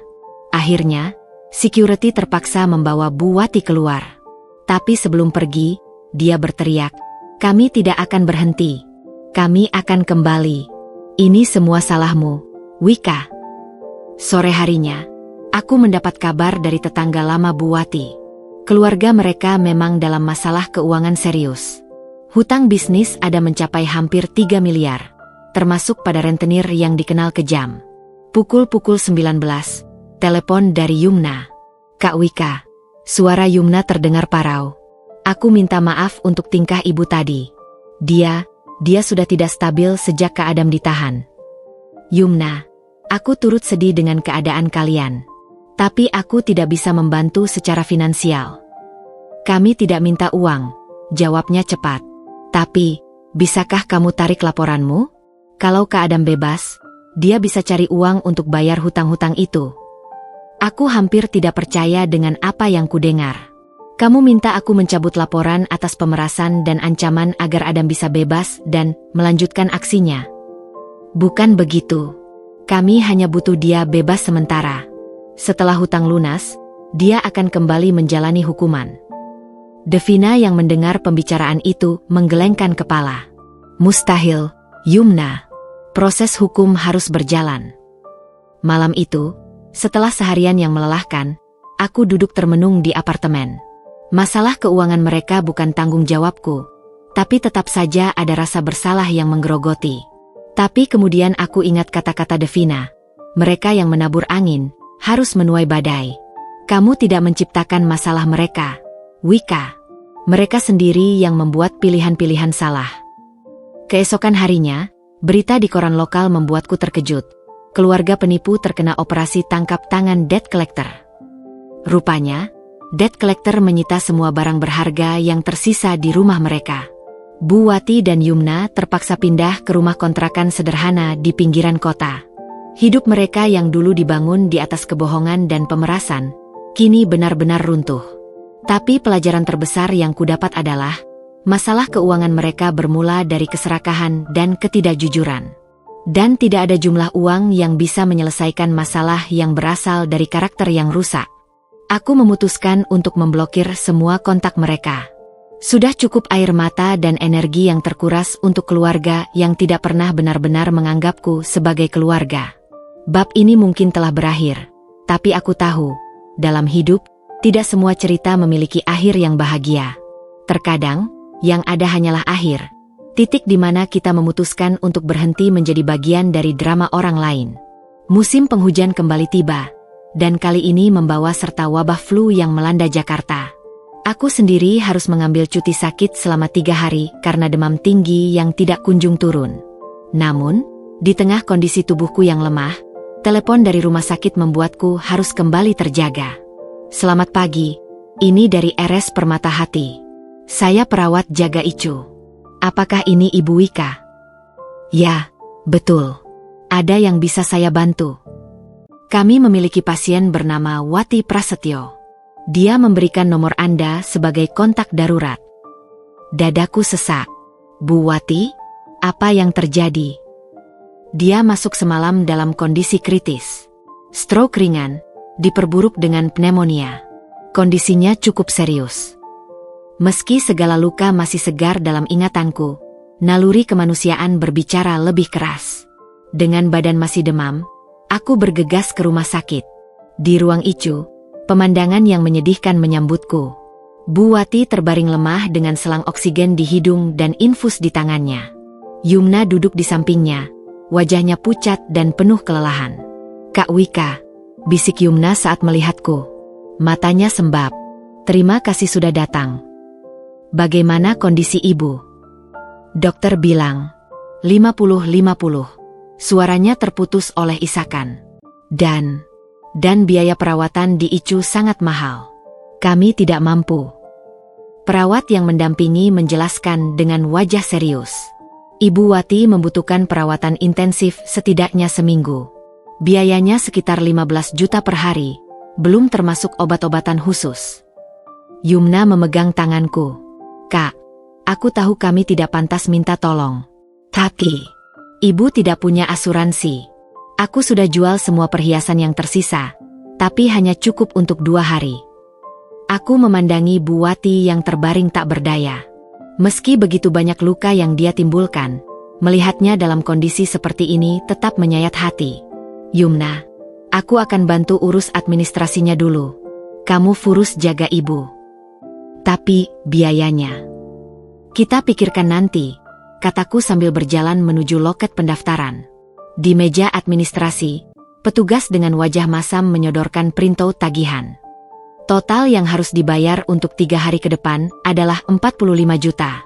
Apakah ada asuransi?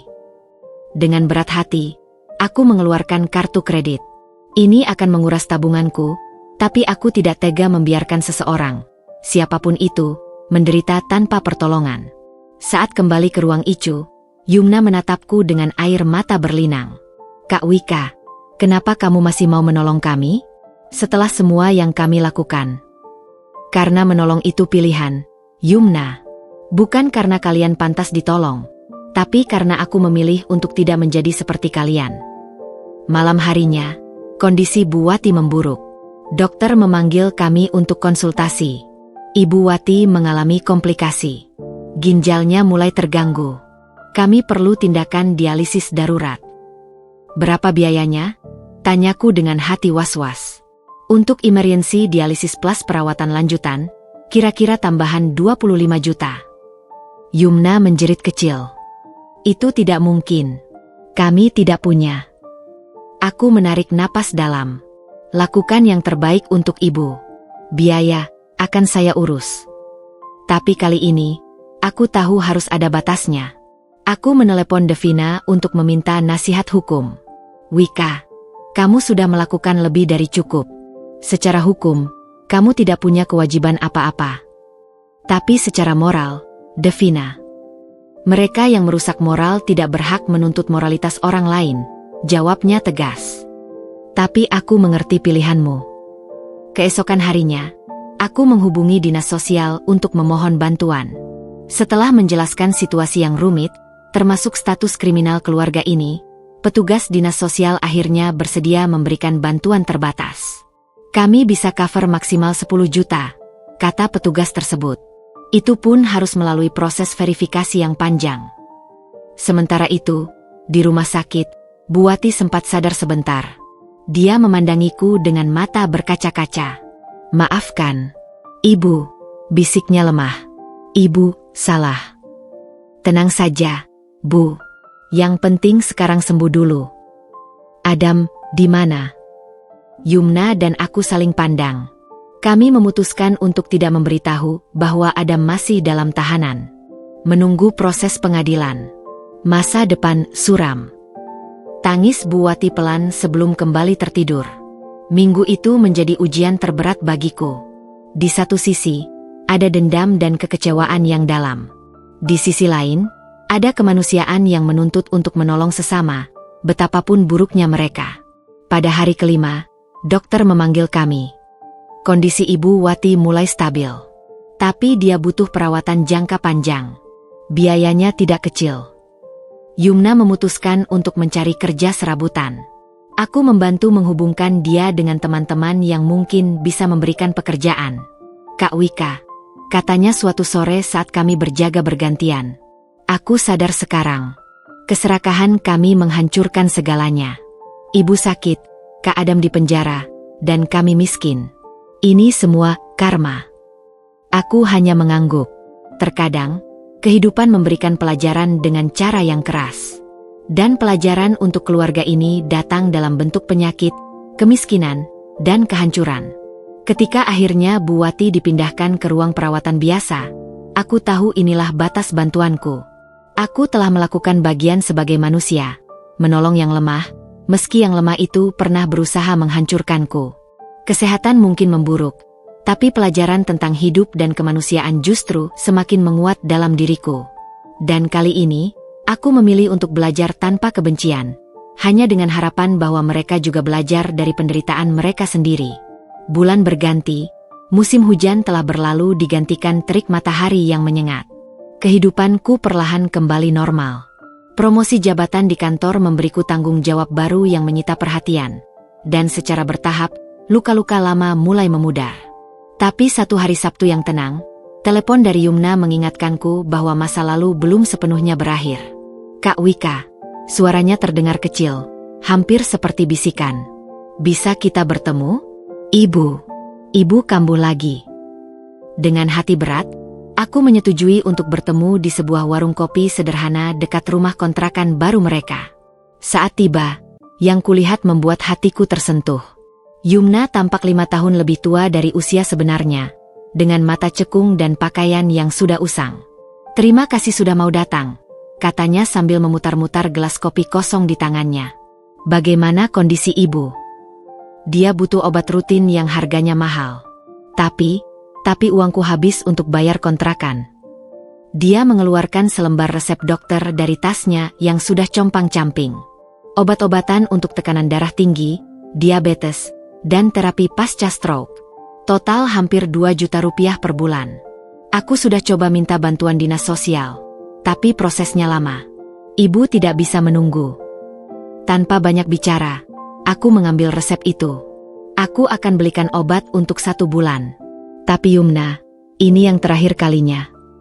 Air mata mulai menetes di pipinya. Aku tahu kami tidak pantas minta apa-apa lagi. Setelah membeli obat, aku mengantarnya pulang. Rumah kontrakan mereka hanya sebuah kamar berukuran 3x4 meter di belakang rumah utama. Tidak ada AC, hanya kipas angin yang sudah berdebu. Bu Wati terbaring di kasur tipis di lantai, keringat membasahi wajahnya yang pucat. Wika, bisiknya lemah saat melihatku. Kamu masih mau menolong kami?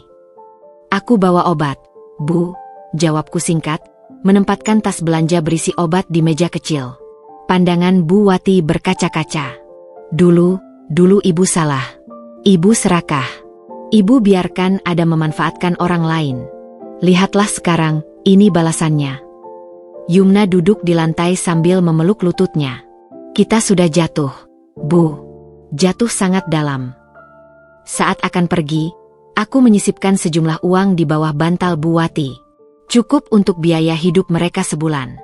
Bukan karena mereka layak, tapi karena aku tidak tega. Beberapa hari kemudian, aku menerima paket berisi surat dari Bu Wati. Tulisan tangannya tidak rata, bekas stroke yang mempengaruhi motorik halusnya. Wika yang baik, maafkan ibu. Ibu sadar semua kesalahan ibu sekarang. Uangmu ibu terima dengan air mata. Ibu janji tidak akan merepotkanmu lagi. Doakan ibu bisa mati dengan tenang. Malam itu, aku tidak bisa tidur. Kemarahan dan kekecewaan berperang dengan belas kasihan dalam hatiku. Devina, yang kuhubungi untuk mencari nasihat, memberikan perspektif yang berbeda. Kamu punya hak untuk masih berbelas kasih, Wika. Tapi ingat, jangan sampai belas kasihanmu dimanfaatkan lagi. Keesokan harinya, dengan pertimbangan matang, aku menghubungi panti jompo milik yayasan sosial. Setelah menjelaskan situasi lengkap tentang keluarga ini, termasuk catatan kriminal mereka, pimpinan panti bersedia menerima Bu Wati dengan subsidi penuh. Kami akan rawat dia dengan baik, janji Bu Tuti, sang pimpinan panti. Dan kami akan awasi agar tidak ada penyalahgunaan lagi. Saat kuberikan kabar ini pada Yumna, dia menangis terisak-isak di telepon. Terima kasih, Kak Wika. Aku tidak tahu harus bilang apa.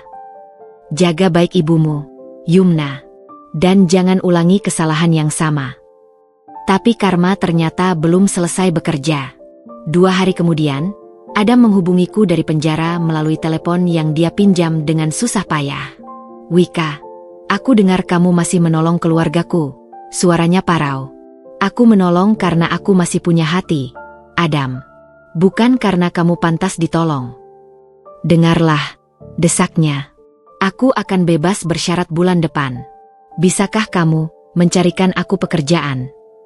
Aku tertawa getir. Kau tidak malu meminta. Aku sudah berubah, Wika. Penjara mengajariku banyak hal. Tapi kali ini, batas-batasku sudah jelas. Tidak, Adam. Aku akan bantu ibumu karena dia sudah tua dan sakit. Tapi untukmu, kamu harus membangun hidupmu sendiri. Telepon terputus dengan suara kasar. Mungkin dia marah, mungkin kecewa. Tapi aku sudah belajar bahwa beberapa orang tidak pernah benar-benar berubah. Saat mengantar Bu Wati ke panti jompo, dia memegang tanganku erat-erat. Anak baik, ibu doakan kamu dapat kebahagiaan yang sejati. Tenang saja di sini, Bu. Yang lalu biarlah berlalu. Di jalan pulang, Yumna mengantarku ke halte. Kak Wika, aku akan cari kerja yang halal. Aku janji. Buktikan dengan perbuatan, Yumna. Bukan janji. Hari itu, aku pulang dengan perasaan aneh, sedih, lega, dan ada sedikit kedamaian. Aku telah memilih untuk tetap berbelas kasih, bukan karena mereka layak, tapi karena itulah diriku yang sebenarnya. Dan dalam diam, aku berharap pelajaran kali ini benar-benar menjadi akhir dari semua drama. Karena setiap orang, betapapun buruknya, pantas mendapat kesempatan untuk mengakhiri hidup dengan damai. Tapi kesempatan itu harus mereka buktikan dengan perubahan, bukan dengan kata-kata semata. 2 bulan telah berlalu sejak Bu Wati menetap di panti jompo.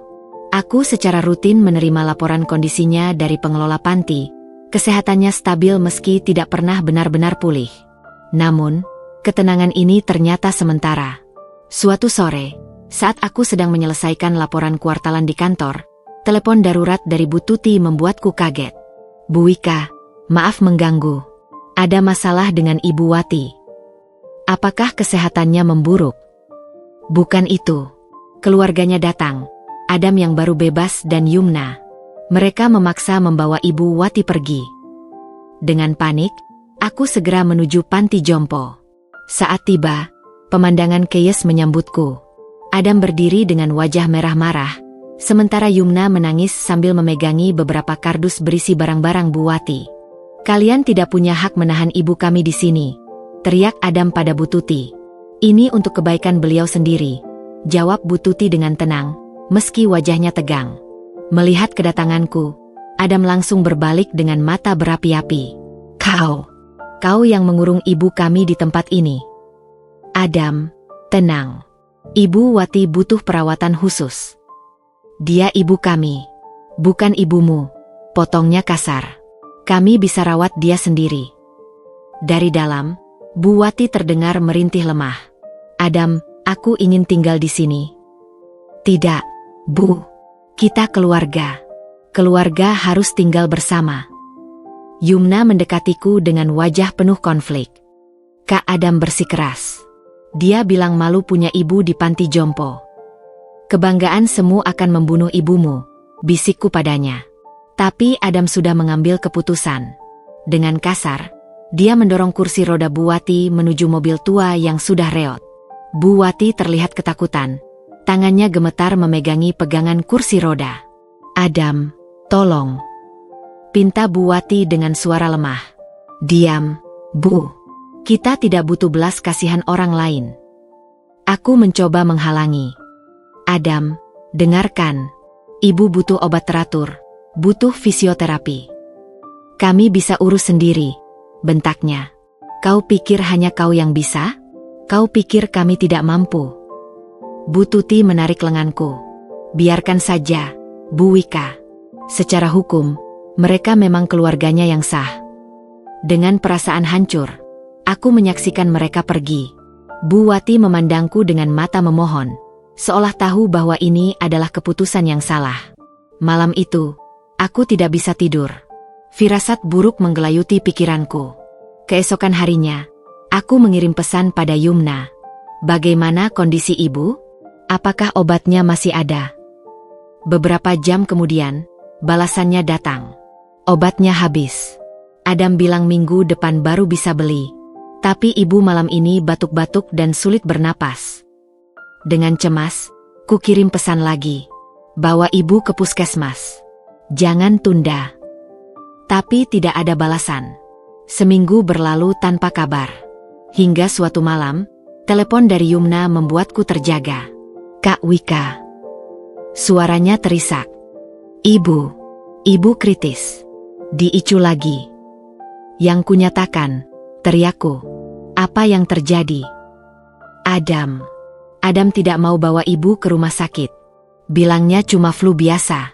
Tadi mami ibu sesak napas. Sekarang diicu dengan ventilator. Dengan gemetar, aku bergegas ke rumah sakit. Di ruang tunggu icu, Adam terduduk lesu di kursi, wajahnya hancur. Yumna menangis tak terbendung. Dokter bilang pneumonia berat. Karena obat hipertensi dan diabetes terhenti, lapor Yumna dengan suara parau. Aku menghadap Adam. Puaskah? Kebanggaanmu telah membunuh ibumu sendiri. Dia tidak menjawab, hanya menatap kosong ke lantai. Dokter keluar dari icu dengan wajah muram. Kami sudah berusaha maksimal. Tapi kondisi Ibu Wati terlalu lemah. Yang bisa kami lakukan sekarang hanya membuatnya nyaman. Yumna menjerit histeris. Adam memukul tembok hingga tangannya berdarah. Bodohnya aku. Bodoh, teriak Adam. Tapi penyesalan selalu datang terlambat. Malam itu, Bu Wati meninggal dalam tidurnya. Penyebab kematian, komplikasi pneumonia, gagal ginjal, dan stroke berulang. Semua diperburuk oleh ketidakpatuhan minum obat. Di pemakaman sederhana 3 hari kemudian, hanya segelintir orang yang hadir. Aku berdiri di kejauhan, melihat Adam dan Yumna menangis di pusara ibu mereka. Yumna mendekatiku setelah upacara selesai. Ibu sempat bilang sebelum koma. Dia minta maaf padamu. Dan dia berharap kamu tidak membenci kami selamanya. Air mata tidak bisa mengembalikan nyawa, Yumna. Tapi semoga ini pelajaran terakhir untuk kalian. Adam mendekat dengan langkah gontai. Matanya merah bengkak. Aku tidak menyangka. Kau tidak menyangka, potongku tajam. Sudah berapa kali kau diperingatkan? Oleh dokter, oleh aku, bahkan oleh ibumu sendiri. Dia terdiam, lalu berlalu dengan bahu terkulai. Kebanggaan yang salah tempat telah merenggut nyawa. Ego yang membuta telah menghancurkan satu-satunya orang yang tulus mencintai mereka. Dan aku, sekali lagi, menjadi saksi bisu dari sebuah tragedi yang sebenarnya bisa dicegah. Pulang dari pemakaman, aku menyadari satu kebenaran pahit. Beberapa orang lebih memilih kebanggaan semu daripada menyelamatkan orang yang mereka cintai. Dan terkadang, kita tidak bisa melakukan apa-apa selain menyaksikan mereka jatuh, meski kita tahu bagaimana cara mencegahnya. Bab ini mungkin berakhir dengan kematian, tapi pelajarannya tentang hidup. Kebanggaan tanpa dasar adalah racun yang lambat laun membunuh, baik si pembawa maupun orang-orang di sekitarnya. 6 bulan setelah kematian Bu Wati, kehidupanku telah menemukan ritmenya yang baru. Aku telah belajar untuk tidak lagi membiarkan masa lalu menggelapkan masa depan, namun tetap mengambil hikmah dari setiap luka yang tertoreh. Suatu sore yang tenang, ketika aku sedang menikmati teh di balkon apartemen, bel pintu berbunyi. Yang mengejutkanku, di balik pintu berdiri Yumna dengan wajah yang jauh lebih dewasa dan tenang. Pakaiannya sederhana namun rapi, dan yang paling mencolok adalah perubahan di matanya. Tidak lagi ada sinar manipulatif atau kepalsuan, hanya kedamaian yang polos. "Kak Wika," ucapnya dengan suara lembut. "Bolehkah kita berbicara sebentar?" Aku mengangguk dan mempersilakannya masuk. Dia duduk di sofa dengan postur yang berbeda, lebih percaya diri namun tidak arogan. "Aku datang untuk mengembalikan ini," katanya sambil mengeluarkan amplop coklat dari tasnya. "Ini adalah sisa uang yang dulu ibu simpan sebelum meninggal. Ibu berpesan agar uang ini dikembalikan padamu." Dengan terkejut, kubuka amplop itu. Isinya adalah 3 juta rupiah, uang yang dulu kuselipkan di bawah bantal Bu Wati. "Yumna, uang ini." "Dengarkan dulu, Kak," potongnya dengan sopan. "Setelah ibu meninggal, banyak yang berubah. Aku dan Adam, kami berpisah jalan." Dia mulai bercerita dengan suara tenang namun penuh penyesalan.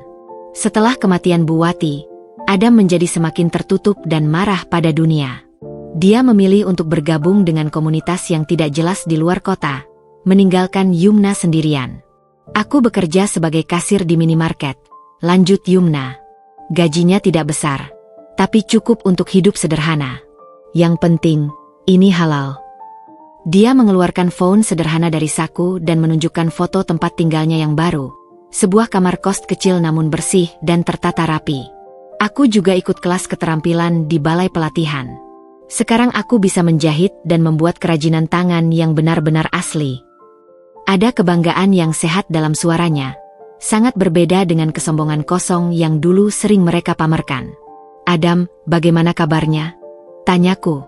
Yumna menghela napas. Terakhir kali dia menghubungi, dia minta maaf. Katanya, dia baru mengerti sekarang, kebanggaan dan keserakahan hanya membawa kehancuran. Tapi, mungkin sudah terlambat baginya. Dia memandiku dengan mata jernih. "Aku datang kemari bukan untuk meminta maaf, karena kata-kata maaf sudah tidak ada artinya setelah semua yang terjadi. Aku datang untuk melepaskan." "Melepaskan?" ulangku. "Iya, melepaskan semua ikatan negatif masa lalu. Melepaskan dendam. Dan yang paling penting, melepaskanmu dari beban kami." Dia berdiri dan membungkuk hormat. "Terima kasih untuk semua pelajaran berharganya, Kak Wika. Terima kasih sudah menunjukkan pada kami arti kebaikan yang sesungguhnya." Saat dia berbalik untuk pergi, ada sesuatu yang tulus dalam langkahnya, sesuatu yang tidak pernah kulihat selama ini. "Yumna, tunggu." Dia menengok. "Uang ini," kusodorkan amplop itu kembali padanya. "Gunakan untuk modal usahamu. Anggap ini investasiku pada perubahan positifmu." Air mata menggenang di matanya. "Aku tidak pantas." "Setiap orang pantas mendapat kesempatan kedua," potongku. "Tapi ingat, kesempatan bukan hadiah, itu tanggung jawab." Dia menerima amplop itu dengan tangan gemetar. "Aku janji tidak akan mengecewakanmu lagi." "Bukan janji padaku yang penting, Yumna, tapi janji pada dirimu sendiri." Setelah Yumna pergi, aku berdiri lama di balkon, memandangi kota yang mulai diterangi lampu-lampu malam. Ada rasa damai yang aneh menyelimutiku. Bukan karena akhir yang bahagia, karena ini bukan akhir yang benar-benar bahagia, tapi karena akhir yang jujur. Mereka yang tersesat telah menemukan jalannya masing-masing. Ada yang memilih untuk tetap dalam kegelapan, ada yang memilih untuk berubah. Dan aku memilih untuk tetap percaya bahwa kebaikan tulus tidak akan pernah sia-sia, meski harus melalui jalan berliku untuk membuahkan hasil. Pelajaran pahit itu akhirnya membawa kebijaksanaan. Dan dalam kebijaksanaan itu, aku menemukan kedamaian sejati, bukan karena semua masalah selesai, tapi karena aku belajar menerima bahwa tidak semua cerita harus berakhir sempurna untuk menjadi berharga.